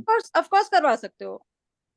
आपका ब्रांड ठीक। नेम, लोगो जो भी है वो तो आप उसी लिए ले रहे हो ना, उसके ऊपर राइट्स की, आप उसको यूज कर सको अपने बिजनेस में ताकि लोग आपको उस लोगो से पहचान सके। तो आप डेफिनेटली उसको यूज कर सकते हो अपने पैकेजिंग पे, अपने गुड्स तो पे। तो मैम ये कुछ सेक्शन वगैरह जो होता है वो हाउ डज दैट मैटर? देखिए मैटर कुछ, देखिए आप एक पर्टिकुलर क्लास में ले रहे हो ट्रेडमार्क राइट्स क्योंकि वो उससे आपको रजिस्ट्रेशन सर्टिफिकेट मिल रहा है जो एक प्रूफ है कि आपका लोगो उस पर्टिकुलर कैटेगरी में एक्सक्लूसिव राइट है आपको। बट उससे यूज का कोई रिलेशन नहीं है। यूज करने को आप किसी अलग कैटेगरी में भी यूज कर सकते हो, वो कोई आपको ओके। रोकने। मान लीजिए आज आपने क्लास 35 में रजिस्टर किया है, बट कल को आप क्लोथिंग बिजनेस में जा रहे हो और अपने क्लोथ्स के ऊपर अपना लोगो प्रिंट कर रहे हो तो वो यूज आप कर सकते हो, उसमें कोई प्रॉब्लम नहीं है। ओके मैम, अंडरस्टूड, थैंक उसमें यू। आपको एक्सक्लूसिविटी का क्लेम प्राइमा फेसी नहीं मिलेगा, आपको एस्टेब्लिश करना पड़ेगा। Okay sir sir. मेरे सर मेरा एक रवि, क्वेश्चन है। तो हम मैम बस एक क्विक क्वेश्चन में से पूछूंगा। कौन सर, पूछ रहे, पिंटू जी पूछ रहे हैं, भास्कर जी पूछ रहे हैं, दोनों मैं पूछ सर रहे मैं पिंटू कुमार बोल अच्छा, रहा आप पूछ लीजिए प्लीज। हूँ। हाँ ओके। हैं। So one सर Shaileन्द्र, मेरा just mute one ना, it's echoing. हाँ सर, मैंने अपना एग्रो किसान का लोगो रजिस्टर्ड किया है। बेसिकली हमने एग्रो किसान का जो लोगो है उसमें मेरा लिखा हुआ है एग्रो किसान, और जस्ट मैंने आई के ऊपर एक अपना एक लीफ टाइप का लगा दिया। तो मैंने डिवाइस में रजिस्टर्ड किया है। मैंने इसमें वर्ड मार्क में नहीं रजिस्टर्ड किया है। सेक्शन 44 में मैंने किया है। सो मैम ये जानना चाह रहे हैं कि वो मेरा ऑटोमेटिक वर्ड वाला भी रजिस्टर्ड हो जाएगा ना, मतलब एग्रो किसान से वैसा तो नहीं कोई दूसरी कंपनीज भी आएंगी? नहीं, देखिए आने को आ सकते हैं, वही मैंने बोला, आपने जिस फॉर्म में अप्लाई किया है, अप्लाई करते टाइम आपने डिवाइस मार्क में अप्लाई किया है, तो इसका मतलब ये है कि आप एक्सक्लूसिव राइट उस पूरे डिवाइस के ऊपर ही ले सकते हो। एज अ होल आपने जैसे अप्लाई किया है, आपका उसी के ऊपर राइट्स है। तो ऐसे केसेस में ये एडवाइस करूंगी कि आप वर्ड के लिए भी अप्लाई कीजिए, वो बेटर है, उससे आपको बेटर प्रोटेक्शन मिलेगा for that particular brand name. अभी करने को तो कोई भी अपना एक नाम अप्लाई कर ही सकता है, आपके नाम से सिमिलर कोई अप्लाई कर सकता है। अब वो बात की बात है कि हम उस पर एक्शन लेंगे उनके अगेंस्ट, तो हमारा केस हो सकता है उतना स्ट्रांग ना बने उस time, but this will not exclusive right over your brand name पर से। लेकिन मेरा जो ब्रांड नेम इट्स एग्रो किसानी वर्ड पूरा वो सेम टू सेम लिखा वो हुआ है, तो एक्चुअली वो मुझे देखना होगा, हमें देखना होगा कि आपका कैसा डिवाइस मार्क है। आप कह रहे हो कि एक कोई डिवाइस मार्क है, तो मैं समझ रही हूँ कि वो सिर्फ वर्ड नहीं है, उसमें आपने कुछ क्रिएटिव एलिमेंट्स यूज किया है, कुछ फिगरेटिव एलिमेंट्स यूज किया कुछ है। नहीं, मतलब सारा कुछ एग्रो किसान जो इंग्लिश वर्ड लेटर ही है, कुछ भी मैंने अलग नहीं किया है। पिंटू बस जी, आप प्लीज बात समझिए, डॉक्टर फोन से नब्ज नहीं बता सकता है, करेक्ट? डॉक्टर को अगर नब्ज बताना है तो उसका आपका हाथ पकड़ना पड़ेगा। आप हमें मार्क दिखाई, आपकी परिकल्पना हो सकती है, जब तक आप हमें मार्क नहीं दिखाइएगा हम आपको उसके बारे में सलाह नहीं दे पाएंगे। ओके सर एक और ओके, डाउट आप था। हमारी ईमेल आईडी पे मार्क भेज दीजिएगा। मैं शैलेंद्र जी से बात करके आपके लिए, मैं सोहम जी बैठ जाएंगे, आपको एक अलग से गाइडेंस कर देंगे, ठीक है? ठीक या है सर, किसी और ठीक को रहेगा वो भी गाइडेंस कर देंगे। Just अब सर एक बता, ओके, आप you have to help us to help you. Yes sir, yes before या anyone jumps in, sir. So ma'am, एक word mark. No, no, Bhaskar, no one will jump in. You only will. You please continue. So ma'am, एक for you कि trademark and word mark के अलावा भी if there is anything, if it is not, then एक legal proceeding certificate होता है. How important is that? See, And legal proceedings certificate, Bhaskar ji, is a part of trademark law. It is not something which is different. You know, and wordmark is part of trademark. ये सब अलग अलग domains नहीं है, ये trademark के अंदर में ही वर्डमार्क आते हैं। और एलपी जो लीगल प्रोसीडिंग सर्टिफिकेट रहता है, it's a process which we generally apply. Generally अगर हमको कोई लिटिगेशन के हिसाब से लगता है तो हम लोग उसको अप्लाई करते हैं। उसमें एलपीसी में क्या आता है कि वो सारा आपका एक एक्सट्रैक्ट चलाता है कि आपने एप्लीकेशन कब किया, आपको रजिस्ट्रेशन कब मिला, आपका रिन्यूअल कब हुआ, अगर आपने असाइनमेंट किया है तो क्या होता है, वो पूरी आपकी एक समरी चली आती है। So that the kind of an extract. got it, sir. And second part for Ravi sir कि जैसा आपने बताया था non compete वाला for the co-founders, it's an one person company for me and for the smart employees that I hire, उनके लिए मैं non compete एक point add करता हूँ in every non disclosure agreement. Apart from this कुछ मुझे करना चाहिए कि this is enough? एक 5 साल का non compete। Employment agreement, Bhaskar ji, is huge domain, ठीक है, बहुत बड़ा डोमेन है। नॉन कम्पीट करना चाहिए। अब जैसे मान लीजिए कोई एम्प्लॉय आपका सेल्स में है, उसको आपको नॉन सर्कमवेंशन भी करना पड़ेगा, नहीं तो आपका डेटा लेके चला जाएगा, वो कॉन्फिडेंशियलिटी करना पड़ेगा, एनडीए करना पड़ेगा।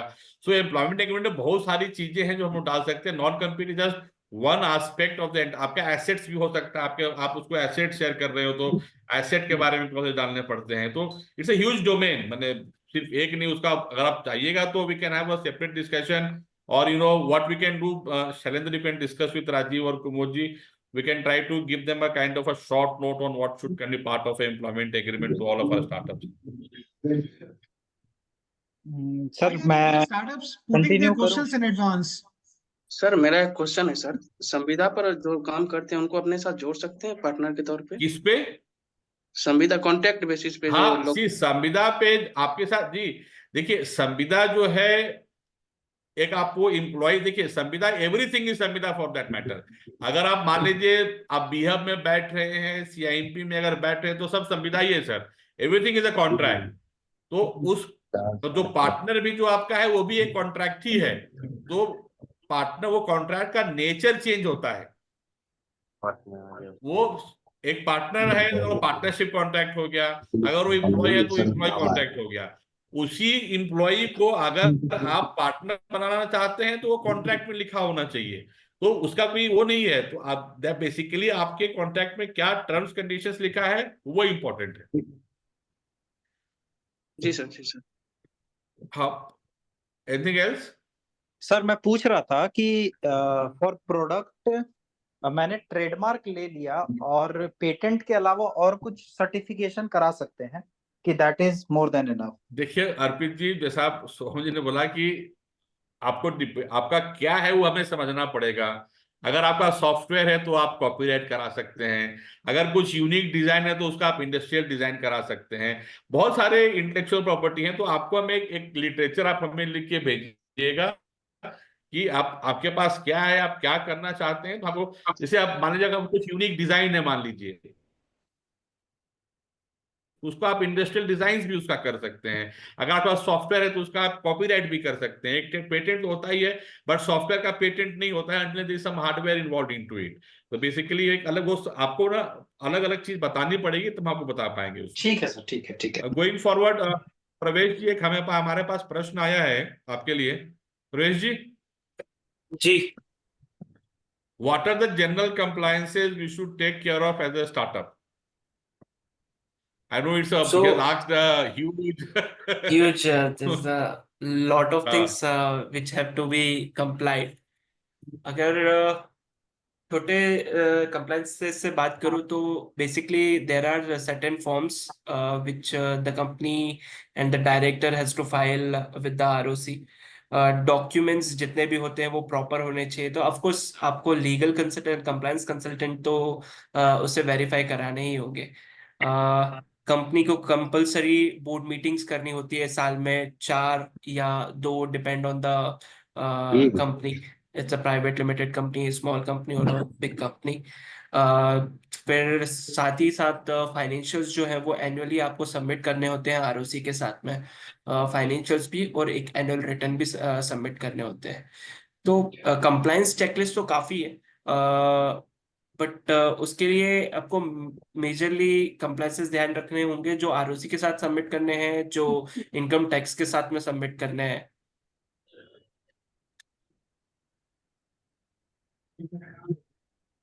सो ओवरऑल कंप्लायंसेस के एक चेकलिस्ट, कंप्लायंस चेकलिस्ट जो है वो हम शेयर कर सकते हैं टीम के साथ में। उसी तरीके से ध्यान रखा जा सकता है उसका।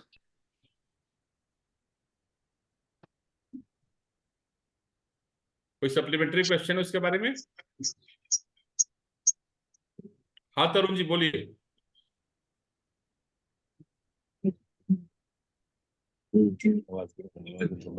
तरुण जी बोलिए। हाँ सर, आप कुछ पूछना चाह रहे हैं? Good afternoon sir. सर मेरा क्वेश्चन था सर, 2 लोग पूछ रहे हैं साथ में, कोई एक का पूछिए। हाँ हाँ मैं तरुण बोल रहा हूँ सर कि सर हमारे लिए since we are building a startup in the business venture sir, so what are हो रहा है?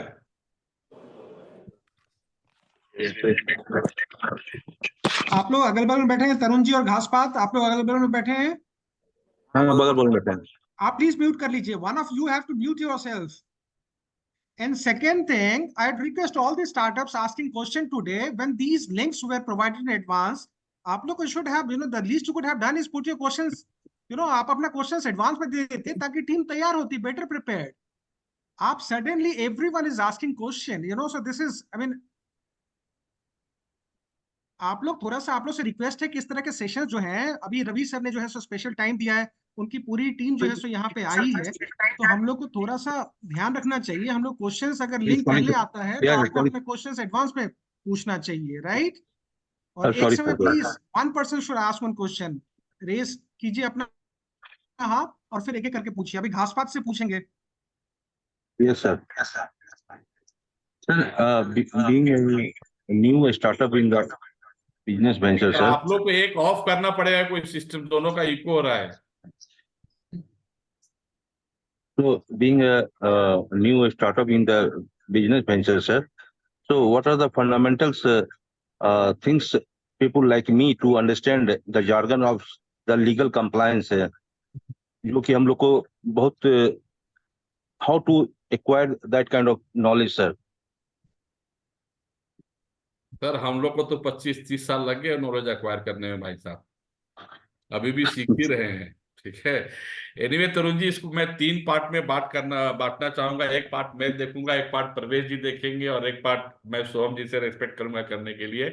इसको आप 3 पार्ट में बांट सकते हैं तरुण जी। एक तो हो गया बेसिक कॉन्ट्रैक्चुअल कंप्लायंसेस, जैसा मैंने बोला, आपका को फाउंडर है, आप उनके साथ एक अपना एग्रीमेंट रखिए, आपका Yes, sir. एम्प्लॉय है, आप उनके साथ एग्रीमेंट रखिए, आपके जो वेंडर्स हैं आप उनके साथ एग्रीमेंट रखिए, जो आपके सप्लायर्स हैं उनके साथ एग्रीमेंट रखिए, ताकि कोई भी संबंध आपका जिसके साथ बन रहा हो, चाहे वो किसी का भी नेचर का भी हो, उसमें निश्चितता होनी चाहिए। और निश्चितता तभी हो सकती है जब वो कहीं पर लिखित हो, क्योंकि बोलचाल में, व्हाट्सएप में, यारी दोस्ती चीजें जो उसमें निश्चितता नहीं आती है, वो कहीं ना कहीं अनसर्टेनिटी बना रहेगा। एंड जब डिस्प्यूट होगा तो it will be like me versus you.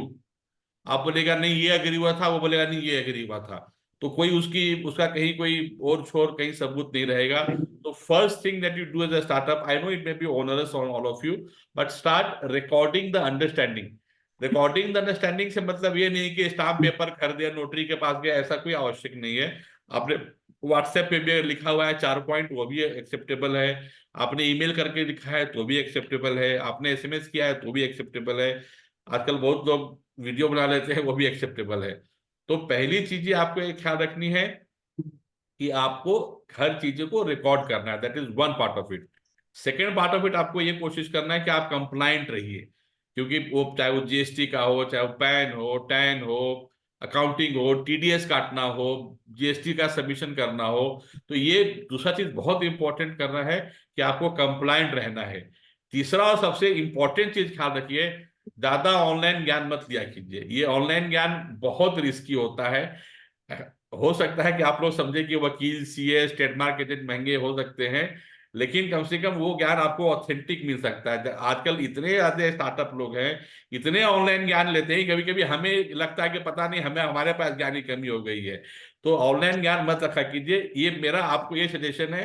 प्रवेश जी, आप अपने तरफ से तरुण जी को कुछ बताना चाहे कंप्लायंस में एज ए स्टार्टअप को क्या करना चाहिए, तो आप बता सकते हैं। Thank you, sir. Thank you so much, sir. तो कंप्लायंस वाइज अगर if we talk about the compliance wise, first thing, आपके मिनट्स जो होते हैं वो बहुत इंपॉर्टेंट डॉक्यूमेंट होते हैं। मिनट्स आपको प्रॉपरली मेंटेन करने चाहिए, चाहे वो बोर्ड मीटिंग के हो, चाहे वो शेयर होल्डर्स के हो, ताकि आगे कुछ भी प्रॉब्लम हो कंपनीज या अथॉरिटी की को हमें कुछ सबमिशन करना है तो हम मिनट्स को सबमिट कर सकें, और स्क्रूटनी भी हो तो हमारे पास ये डॉक्यूमेंट्स अवेलेबल होना चाहिए। सेकेंड इंपॉर्टेंट डॉक्यूमेंट्स जो होते हैं, कंपनीज एक्ट के अंदर डिफरेंट डिफरेंट रजिस्टर मेंटेन करने के लिए कहा गया है। For example contract and arrangement agreement, जहाँ पर रिलेटेड पार्टी ट्रांजेक्शन होते हैं, डायरेक्टर्स एंड मेंबर्स का रजिस्टर मेंटेन करने के लिए कहा गया है। तो ये रजिस्टर जो है वो प्रॉपरली मेंटेन होने चाहिए। थर्ड, अगर बात करें तो शेयर सर्टिफिकेट्स जो होते हैं, जो भी शेयर होल्डर्स होते हैं, उन्हें प्रॉपरली जो लॉ के अकॉर्डिंग शेयर सर्टिफिकेट होना चाहिए, जो प्रिस्क्राइब्ड है कंपनीज एक्ट के अंदर, उसी फॉर्मेट में आपको शेयर होल्डर्स देने चाहिए, साथ में उसके स्टैम्प ड्यूटी वगैरह पे करके उन्हें हैंड ओवर करने चाहिए टू द रिस्पेक्टिव पर्सन। सो ये बेसिक डॉक्यूमेंट्स है जो आपको हमेशा अपडेटेड रखने चाहिए। बहुत सारे बार हम लोग देखते हैं कॉमन प्रॉब्लम्स जो हम देखते हैं, क्योंकि वो कंप्लायंसेस पे, स्टार्टअप्स जो होते हैं वो कंप्लायंसेस पे स्पेंड नहीं करना चाहते हैं, और later on they find out कि उन्हें जितना उनको पे कर देना चाहिए उससे ज्यादा वो गवर्नमेंट को पे करते हैं एज अ पेनल्टी। तो जैसे एनुअल बेसिस पे कंपनी को सभी डायरेक्टर्स को केवाईसी करना होता है। जो केवाईसी करना होता है गवर्नमेंट के लिए, वो फीस मिनिमम 0 रुपीज होती है, कुछ भी पे नहीं करना होता है, बट उसका एक टाइमलाइन होता है कि 30 सितंबर तक आपको पे करना है। बट वो मिस कर जाते हैं और वो डायरेक्टर्स जो है वो डिस्क्वालीफाइड हो जाते हैं, और उसकी वजह से उन्हें फिर 5000 रुपीज की पेनल्टी पे करनी होती है। तो कुछ भी चीज अगर आपका मिस हो रहा है तो आपको ह्यूज पेनल्टी पे करनी पड़ती है।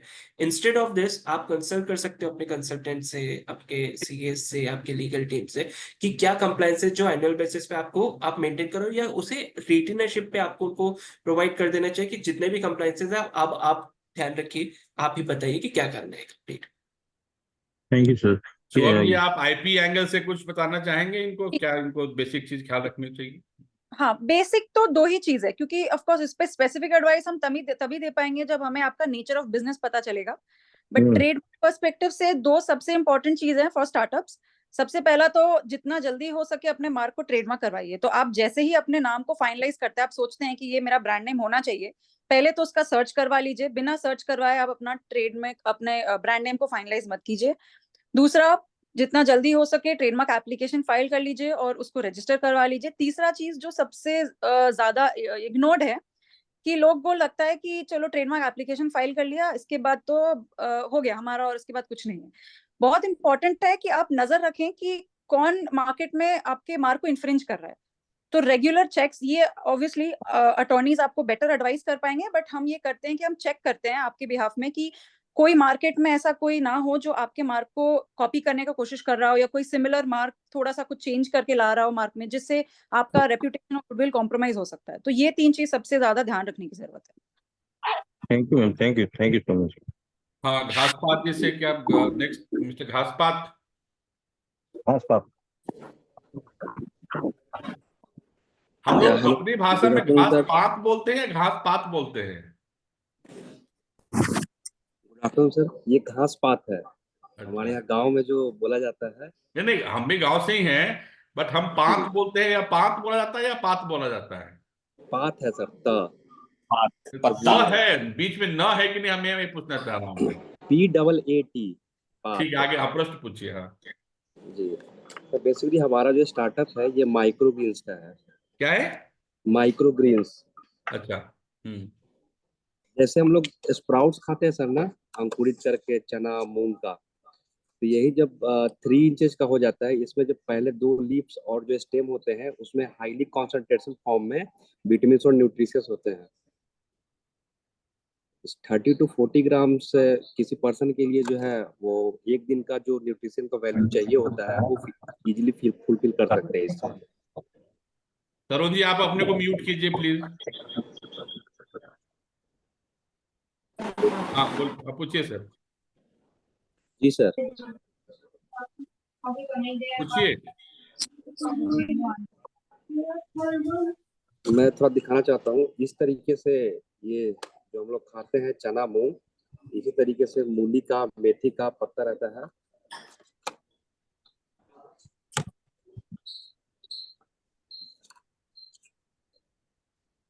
तो सर हमें, मेरा सवाल ये था कि जैसे बता रहे हैं अभी कि जो ट्रेडमार्क कराना है कॉपीराइट का, तो हम इस प्रोडक्ट का तो नहीं करवा सकते हैं? ये तो नेचुरल है। इस हाँ स्वामी जी, आप लेना चाहेंगे? मैं भी बाद में ऐड करूंगा। आपका प्रश्न एक बार फिर से रिपीट कीजिएगा।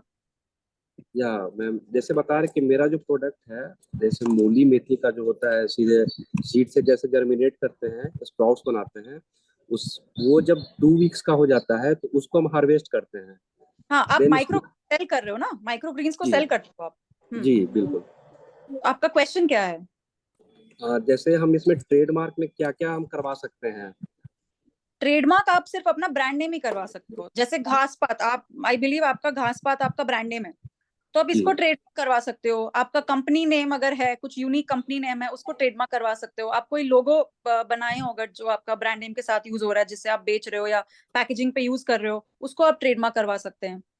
प्रोडक्ट पर से आप ट्रेडमार्क नहीं करवा सकते हो। नहीं करवा सकते। बस कोई, हाँ, आपने अगर कोई बिजनेस मतलब कोई प्रोसेस इन्वेंट किया हो जो मार्केट में नहीं है, किसी और ने नहीं करवाया, तो उसको आप पेटेंट करवा सकते हो। कोई प्रोडक्ट या प्रोसेस है जो इन्वेंट आप ही ने किया है, डिस्कवर नहीं किया है, इन्वेंट किया है, तो उसको आप पेटेंट करवा सकते हो। पेटेंट अलग चीज हुआ, ट्रेडमार्क आपका ब्रांड नेम और लोगो का।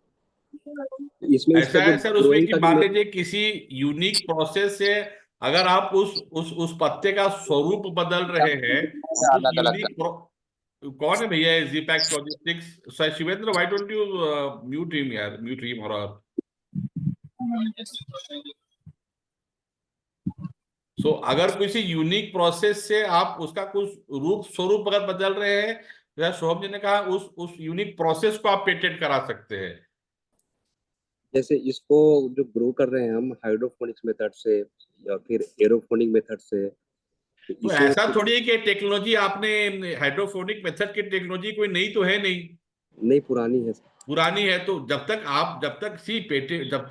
आप यूनिकनेस नहीं लाइएगा, या जब तक आप उसमें नोवेल्टी नहीं लाइएगा, वो पेटेंट भी नहीं हो सकता है।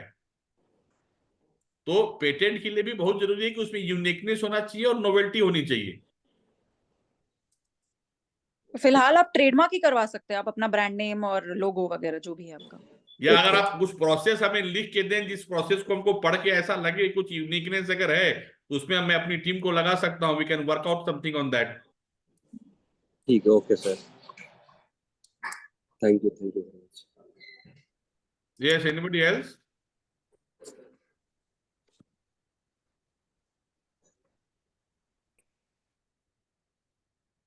कि देखिए, जैसे मैंने पहले बोला था, ये जब तक आप नहीं पूछेंगे हम नहीं बोलेंगे, तो अगर आप चुप रहेंगे तो हम भी चुप रहेंगे। तो ये अब आपको सर डिसाइड करना है। हाँ, बोलिए पिंटू जी। हाँ सर, मेरा एक सवाल था कि जैसे मैंने सेक्शन 44 में अपने ब्रांड को करवाया है ट्रेडमार्क, लेकिन अभी हम लोग सर एप्लीकेशन भी लॉन्च, क्लास 44। क्लास 44, हाँ, हाँ, तो हम लोग सर अभी एप्लीकेशन भी लॉन्च करेंगे अभी, वो अंडर प्रोसेस है। सो एग्रो किसान का, तो उसके लिए सर अलग से सेक्शन क्लास 42 में करवाना होगा। सर आप यहाँ पे थोड़ा सा कंफ्यूज हो रहे हैं। आपको मैं फिर से बता दूं कि जो आपका ऐप जो होगा ना, your app can not be a matter of trademark. आपका ऐप जो है can best be a matter of copyright, because it is a software programming, correct. और सॉफ्टवेयर देखिए, हर चीज का अलग अलग डोमेन है। यही तो सबसे बड़ा दुर्भाग्य कॉपीराइट का इस दुनिया में। ये कॉपीराइट एक सौतेले बच्चे की तरह ट्रीट किया जाता है। कोई कॉपीराइट का इंपॉर्टेंस ही नहीं समझता है। सब लोग सोचते हैं कि trademark trademark trademark. Trademark is not start and end of the IP in this country, Pintu. See app जो है, या जो आपका कंटेंट होता है, जो आप जो ब्लॉग लिखते हैं, ये जो आता है, जो आपका एडवर्टीजमेंट जो है, see advertisement is also a matter of copyright. तो आपका app is a matter of copyright, is not matter of a trademark. So you might have registered your trademark under 42 or 44, but still for the app you'll have to go and register a copyright, the software program, if there is something uniqueness in that. Okay sir, okay okay. Please understand, copyright is a very important piece of legislation. Please उसपे राजीव जी, if you feel I can have a detailed session on copyright, because I think the biggest misnomer which all are enjoying right now is copyright कुछ है ही नहीं, copyright कुछ होता ही नहीं है, software भी patent होता है, ऐप भी पेटेंट होता है। ऐसा नहीं है इंडिया में। Copyright is a very important piece of legislation. आप प्लीज उसको ध्यान से समझिए, और it's a better protection than trademark law. Okay sir, okay.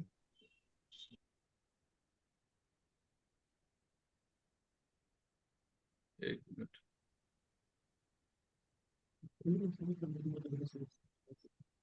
या एनी अदर क्वेश्चंस? तो एक जनरल क्वेश्चन है रवि सर मेरा।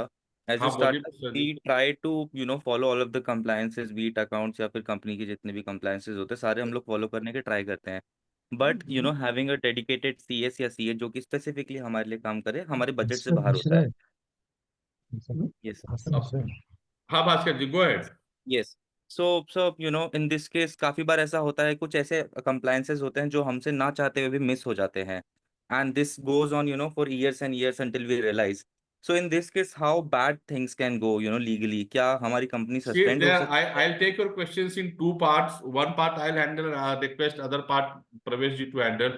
See, so far as CA and CS are concerned, and so far as your routine compliances are concerned, Mr. Mishra, it doesn't come very expensive that way.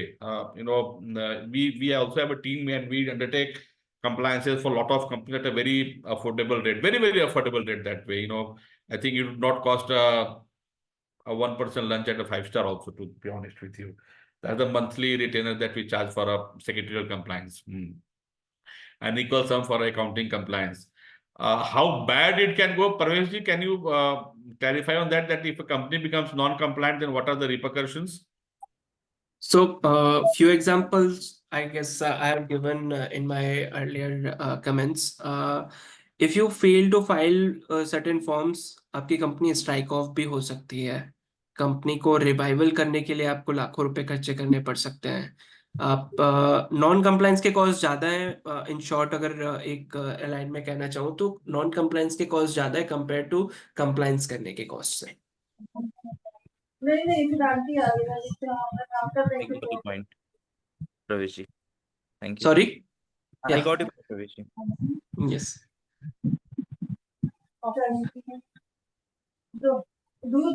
Yes, yes, please go ahead. क्या ये ZPacks कौन है? Why they are not muting me? Shweta, just mute them, na? Or anybody at CIMP or BR? They are cost. Yes, आप S, जो भी S है, आप सवाल पूछ सकते हैं। आपने हैंड रेस किया है। Hi, this is Abhishek. Yes, Mr. Sinha, go ahead. How are you? Yes, I'm fine. I have one question related to the earlier question. You know, the problem that I face with my startups. Problem ये है कि जब compliance का बात आता है तो एक चेकलिस्ट जैसा कोई भी चीज हमारे पास नहीं है, be it legal side, be it CS, be it CA. Now I been running businesses for several years, आपको पता है. आज भी मेरा स्ट्रगल एक ही है कि जब हम अपने सीए साहब को बिठाते हैं, सीए साहब को बिठाते हैं, साथ में बोलते हैं मुझे एक एनुअल चेकलिस्ट दे दो, से एक okay in your these company ये 10 चीजें हैं, आपको इस डेट तक कंप्लाई करना है. I have not been able to get it from anywhere, और ये भी नेट पे भी ढूंढ लिया, कहीं मिला नहीं. Is there a way to get a solution where we can have a checklist which says legal compliances, this is this by this date, CA auditors requirement, this is this by this date, and CS company secretarial, this is this by this date per year based on your turnovers and all. But I do get a lot of mails from everybody. हर महीने बहुत सारे mail आते हैं जो बोलते हैं नया notification ये है, नया रेगुलेशन ये है, पर हमको पता ही नहीं है कि हमको उनमें से कौन सा कंप्लायंस फॉलो करना है. तो ऐसा कुछ हो सकता है क्या? इस माइक अभिषेक जी, आप पुणे शहर में रहते हैं और यहाँ पे एक फर्म है जिसका नाम है स्टार्टअप लीगल, शायद आप जानते होंगे. तो no, but on a serious note, what we have done, Abhishek sir, is we help for Pravesh. We have made a kind of a compliance calendar for all our clients. As I told you, the monthly retainer fee that we charge is a 1% lunch at a less than a 1% lunch at a 5-star. Correct.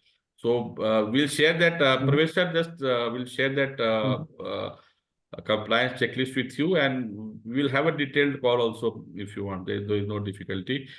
और हम लोग ये बहुत लोग के लिए ऐसा ये काम कर रहे हैं अभिषेक भाई, और आप तो बहुत पुराने मित्र हैं. It will be very pleasure to translate this friendly relationship into a professional relationship. तो मैं जरूर करना चाहूंगा. Sir, we'll definitely do that. But मेरे question के लिए Pravesh, just 30 more seconds, before we start, before I kind of transfer it to you to speak. Is that जितने भी यहाँ questions, मैं कुछ थोड़ा late हो गया join करने में, but ये जो compliance calendar है, if they could be in a domain where people can connect and see it, it'll help us easily to reach you and do a lot more work. Yeah, एक close group में share किया जाए, because I understand this is also a competitive thing when it comes to professional world. So Rajiv ji, it's a very good suggestion with Abhishek sir has given. Go ahead. Rajiv ji, are you here? Yes, sir, I can hear you. Abhishek Sinha is a very good old friend of mine, and it's a very good suggestion that he has given. I think you should take it up as an incubator. He's basically suggesting that we should create a closed group of, some kind of a compliance, repeated follow-ups or some kind of compliance reminders, so that, all of them can become a compliant company. And Abhishek ji himself is a very, avid tech savvy. I believe you should connect with him, or I will ask Abhishek sir to connect with you, and we can do that for the benefit of all our startups actually. Yes, Yeah, it's a great idea. So we'll definitely do that. Pravesh sir, go ahead, sir. Yeah, I was just sharing that the way we handle the compliances of our clients, like we enter into a retainership agreement with the clients wherein we take a responsibility of all the compliances. So वहां से ही हम लोग analyse करते हैं company के ऊपर कौन से प्रोविजंस एप्लीकेबल है. एज यू सेड मिस्टर अभिषेक कि हमारे पास काफी नोटिफिकेशंस आते हैं कि ये लॉ आ गया है या ये प्रोविजंस एप्लीकेबल हो गए हैं, बट क्या आपकी कंपनीज के ऊपर एप्लीकेबल है.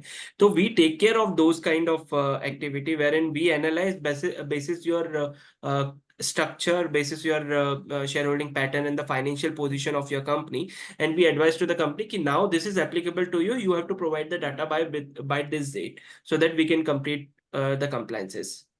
So this is the way we are taking care of the compliances of the companies. Pravesh, you've answered it well. मेरा concern क्या होता है मैं आपको share करता हूँ. Let's take away basic compliance as GST tax compliances every month. ठीक है, उसकी fixed schedule है. TDS fixed schedule है. ठीक है, हम सबको मालूम है schedule. But हम कोई transaction ऐसा कर जाते हैं जहाँ कोई गलती है. जो मुझे जब ये compliance का बात आता है तो ज्यादातर खबर 3 महीने बाद पता चलता है कि यार वो compliance आपका छूट गया था. Because why? Or sometimes what happens is somebody comes back and says, I want the data now. We are not ready. We may not have that data immediately available because startups हैं, हम disorganized हैं, हमारे पास problem है resources की. तो मेरा क्या suggestion है कि अगर आप ये पहले से structure कर दे कि ये compliances सब company को चाहिए होंगी, specific applicable to specific company, yes, based on the agreement that they have with you, you identify. तो ये कर देंगे तो हमारे लिए बहुत आसान हो जाएगा. दूसरा मैं टैक्स कंप्लायंस का आपको बोलता हूँ. अगर हमको टैक्स कंप्लायंस करना है, मुझे सडनली ऐसी, हम सब परफेक्ट तो है नहीं बिजनेस में. आप अचानक कोई बोलता है एक कॉस्ट है यहाँ पे आपका दिख रहा है, अगर आप ऐसे कर ले तो ठीक हो जाएगा. You ask me at the end of the year, why not on a monthly basis to make those changes? So then what happens is I align myself to pay off my taxes well at the end of the year rather than trying to do this adjustment at the end of the year. तो ऐसी छोटी छोटी चीजें, I'll share more detail with you, but idea क्या था कि आप जो बोल रहे हैं, आपने जो आंसर किया वो बिल्कुल परफेक्ट है. इसको ठीक से स्ट्रक्चर शेप करके क्लोज ग्रुप में डाल दिया जाए तो it'll be a great help to all of us, especially the start. Abhishek bhai, I'll share the credentials of Rajiv ji with you. Let us, try to create a forum for the benefit of all our startups based in Bihar. It's an excellent session that we are. Ji.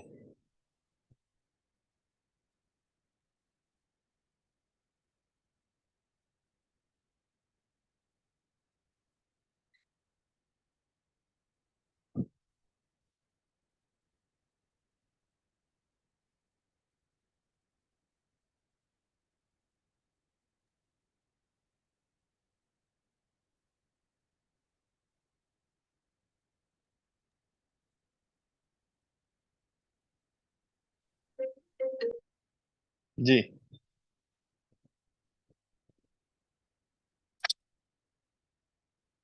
What I suggest is that we can work upon together to create a forum for benefit of all. Yes, sure, we'll do that. जी. Thank you.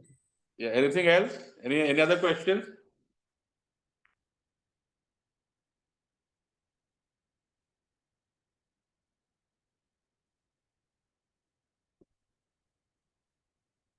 Any other questions we have?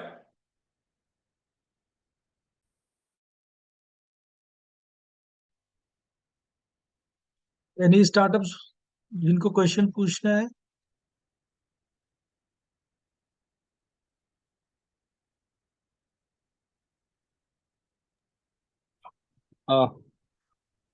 May I? This is Abhishek again.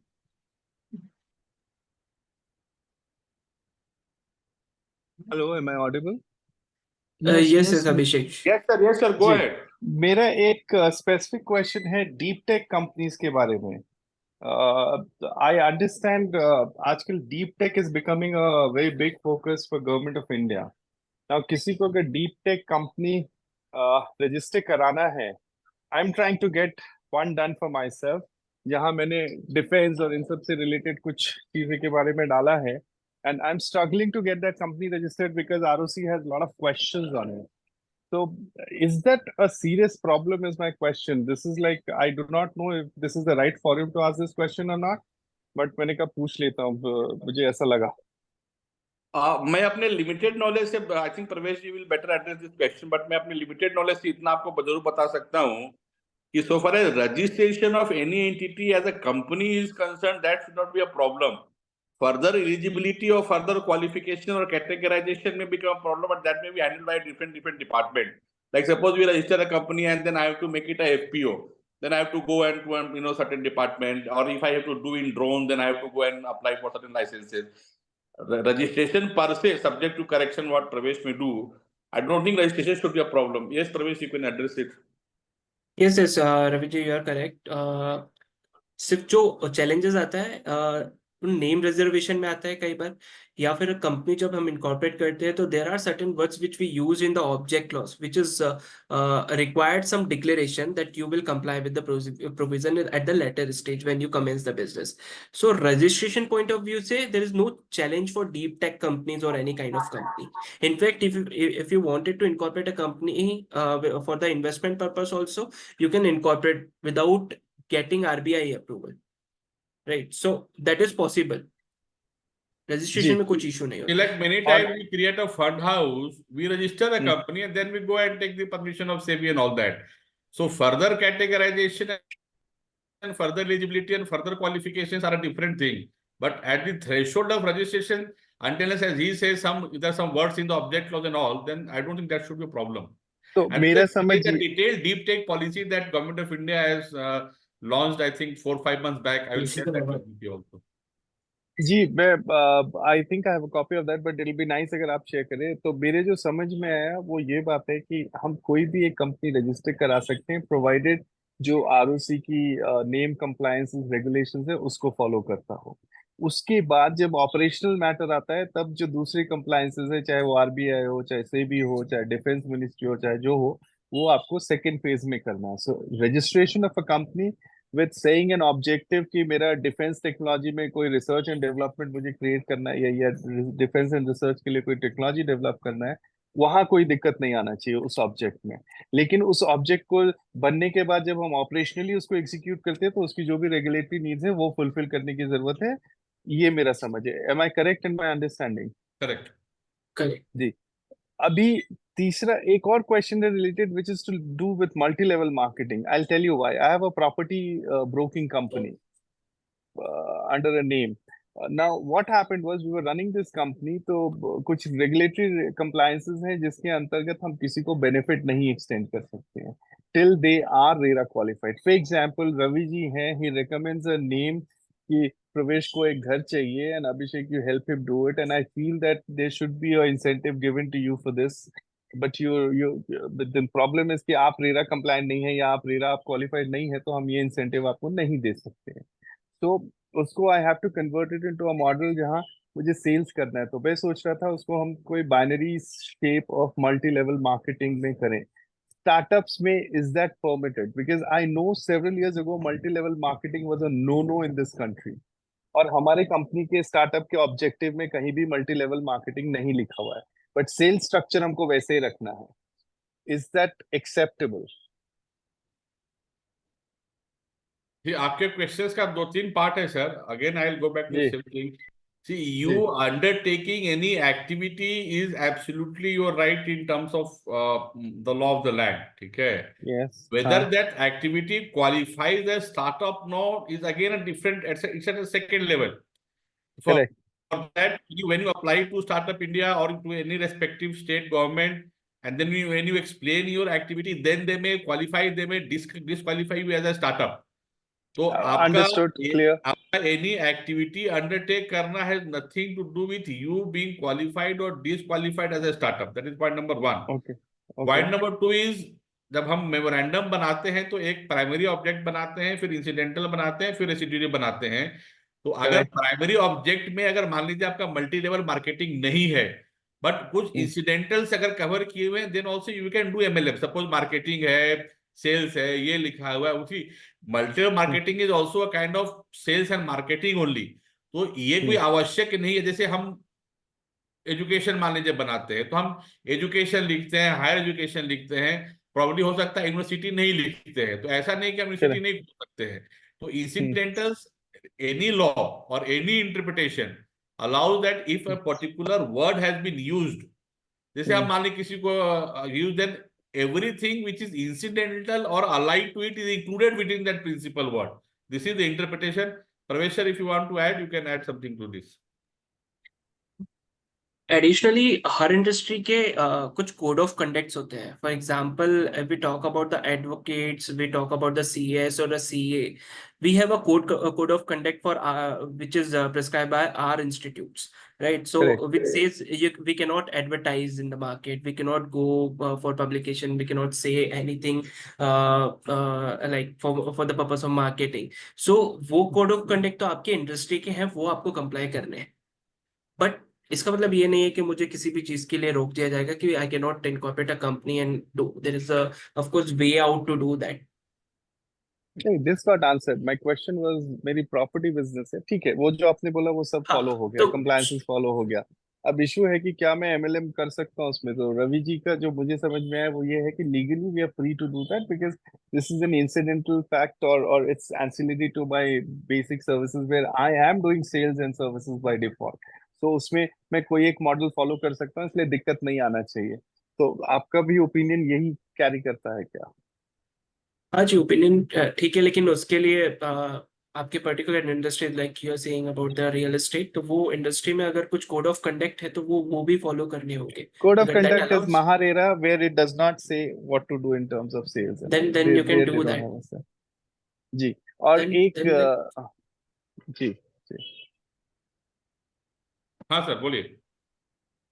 नहीं, so this clarifies all my point quite clearly. So I think this is a good idea to start somewhere here, and मतलब I can commit you 5-7 In fact, companies Abhishek, right I away. tell you, जी.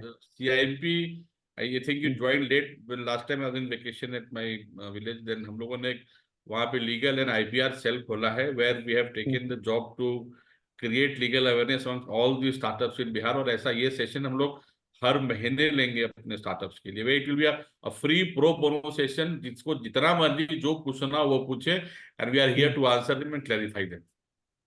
ठीक है. Now startup may have another quick question, which is this is my last question. मेरी company बनाया मैंने, let's say restaurant business में है, और उसमें कुछ एम्प्लॉयज मेरे साथ शुरू हुए काम करना. Based on the performance at the end of a year or so, I gave them some shares in the company, or I intend to, or I wish to give them shares because they perform well and I believe कि उनको आगे बढ़ना चाहिए मेरे साथ. How do we structure that? Is there a way to structure an agreement इसपे कि कल को अभिषेक वो जी छोड़ के 15 चले मिनट का जाए पूरा तो? डिस्कशन हुआ. एक्चुअली आप लेट ज्वाइन किए थे. हम ईसॉप पे यहाँ हाँ. एटलीस्ट 15-20 मिनट का पूरा डिस्कशन सिर्फ हम So ESOP I'll run through the recording. अगर आप कर you run लोगे through तो the मुझे recording, भेज because the. otherwise Yes, it will I'll be a do that. kind of repetition for all of No, all. no, no. Let's not do that. So 15-20 मैं minutes का पूरा discussion हमने ESOP पे किया actually. done. और We'll अभी share the recording on the YouTube channel or CIMP जी. BF YouTube channel, so you can Sure, watch it from there. sure. That'll be great. That'll be great. Any other questions? Sir, there is one question in the chat box. It's could design I might patent have lost filed it because the current went off, so I might not could have there. design patent filed with only pick of respected design, or drawing is mandatory. Pardon, can you come again? Could design patent filed with only pick of respected design. Patent में आपको सब कुछ file करना पड़ता है, वो सिर्फ एक ड्राइंग करके फाइल नहीं होता है. क्योंकि प्लीज आप अंडरस्टैंड कीजिए, मैं बार बार यही बताने की कोशिश कर रहे हैं कि आपको ये जो भी इंटेलेक्चुअल प्रॉपर्टी राइट जो भी मिलता है वो आपको एक्सक्लूसिविटी दे देता है. एक्सक्लूसिविटी का अर्थ ये होता है कि दूसरा आदमी या दूसरा कंपनी उसको उसी रूप में इस्तेमाल नहीं कर सकता है. तो आपको हर किस्म का डिस्क्लोजर देना पड़ता है जो वो मांगते हैं. Everything let you disclose. अगर आप डिजाइन के लिए जाएंगे तो ड्राइंग भी मांगते हैं आपके कि ये शेप कैसे बनता है, इस शेप में क्या यूनिकनेस है, इस यूनिकनेस को सपोर्ट करने के लिए आपको जो जो मांगेंगे वो सब आपको देना पड़ेगा. Anything else? और कोई?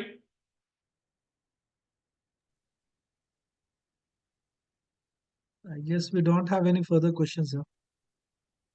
तो आप लोग जैसा राजीव जी ने कहा, हमारा एक लिंक है स्टार्टअप लीगल प्रो बोनो, सब लोगों ने सेपरेट है. आप क्वेश्चंस डालते रहिए, हमारा ये प्रयत्न रहेगा और हमारा ये हम कोशिश करेंगे कि हम हर महीने आपसे मिले और आपके जितने भी क्वेश्चन हो, प्रश्न हो, हम उसको एड्रेस करें. और प्लीज बेहिचक पूछिए. ये लीगल सेल है CIMP का, स्टार्टअप लीगल के साथ हमने इसको स्टार्ट किया है और इसमें हम चाहेंगे कि आपको जिस तरीके से जितना मदद हो सके हम जरूर करें. हाँ, किसी को स्पेसिफिक क्वेरी हो सकती है वो हमसे बाद में संपर्क कर सकते हैं. ईमेल ID मैंने डाला है, मेरा नंबर भी होगा, मैसेज आ सके आप कर सकते हैं, हम उसको जरूर एडजस्ट करेंगे. आप you can also give us suggestions. अगर मान लीजिए कि हमारे समझाने की प्रक्रिया में कुछ गलती हो रही है, please speak up. I would love to interact with the people. हो सकता है कि हम लोग अच्छे से नहीं समझा पा रहे हो, या हो सकता है समझाने का तरीका आपको कोई अलग तरीके से चाहिए, या कुछ अलग विषय पे भी हम डिस्कस कर सकते हैं. तो I would like to have those constructive suggestions, because our endeavour is to support our entire ecosystem. तो अगर आप लोग का कुछ सुझाव हो, आप लोग कुछ बोलना चाहें, कुछ अच्छा ही बोलना चाहें ताकि हमें अच्छा लगे, कुछ अगर क्रिटिसिज्म भी हो तो भी हम उसको बहुत हेल्दी रूप से लेते हैं. अगर आप कोई कुछ बोलना चाहे तो प्लीज बोल सकता है. Will love to interact.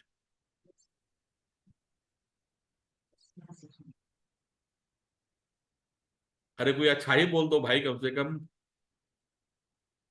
हम लोग को ऐसे ही गाइड करते रहिए सर। एक प्लीज सजेशन आप लोग दे सकते हैं, ठीक है, अभी नहीं दे सकते, आई नो हम लोग बाय नेचर थोड़े से शर्मीले होते हैं, we are shy to start with, I know this geography is very quite shy that way, but अगर कोई सजेशन हो तो आप लोग दे सकते हैं, and we love to amend in our suggestions. अगर आप लोग को लगता है किसी अलग तरीके से समझाना चाहिए तो हम वो भी कोशिश करेंगे, अगर हमें समझाने में कहीं कुछ कमी है तो आप वो भी बताइए, हम खुद को इम्प्रूव करने की भी कोशिश करेंगे। मेरा एक सजेशन है रवि जी सर। यहाँ पे, आई एम सॉरी कोई बोल रहे थे, शायद मैंने बीच में बोल दिया। No, no, please continue, sir. Please continue. I'll ji, speak after so you are done. my suggestion is that ये जो भी questions यहाँ पूछे गए, for example somebody like me who missed some part of the session क्योंकि मैं कहीं बाहर था, तो जो रिकॉर्डिंग तो देखना एक चीज है, बट इसके जो इम्पोर्टेंट क्वेश्चंस हैं which got answered, important one, उसका अगर हम एक कोई online access based storage create कर सके जहाँ कोई जैसे मेंबर की तरह एक्सेस करे और वो अपने क्वेश्चन को टाइप करें and they get some answer and the related video clip of that timing there, will be a great help. So what happens is the question gets answered in the form of text पढ़ के, और उसी के अगर connected link video है हमने click किया तो उस यूट्यूब जो भी वीडियो रिकॉर्डेड है उसका वो पोर्शन सिर्फ लाइक आपने कहा 15 मिनट का सेशन हुआ इस पे, वो 15 मिनट्स मुझे दिख गया. So important aspects on a thing. So इसको to explain it little better I will try to put it this way कि यूट्यूब पे कई बार हम देखते हैं कि नीचे जब वो टाइमलाइन चल रहा होता है तो छोटे छोटे ब्रेक्स होते हैं बिल्कुल, that basically says one section of जो जिस भी सब्जेक्ट के बारे में बता रहा है उसका सेक्शन 1, सेक्शन 2, सेक्शन 3 इस तरह से. तो अगर ये हम कर सके तो बहुत अच्छा होगा. It will be a great help to all of us. Yeah, we'll certainly do that. Rajiv ji, you please get in touch with Mr. Sinha, मैं आपको उनका नंबर दूंगा. मैं टेक सेवी नहीं हूँ, so कैसे टेक सेवी कर सकते हैं sir? You can take it up so that it can benefit all of us. Sure, sir. Definitely, sir. And Ravi sir, thank you very much for hosting this special session today. On behalf of entire CIMP, BIF, and BHub, I would like to thank you and your entire team for conducting such a beautiful thing. तो इसको हम लोग monthly basis पे, जैसे यहाँ जन सुनवाई होती है सीएम की, उसी तरीके से जो है एक लीगल जनता सुनवाई की तरह अदालत, जैसे हाँ जनता जनता की दरबार, तरह हम लोग जनता इसको दरबार ना, जनता दरबार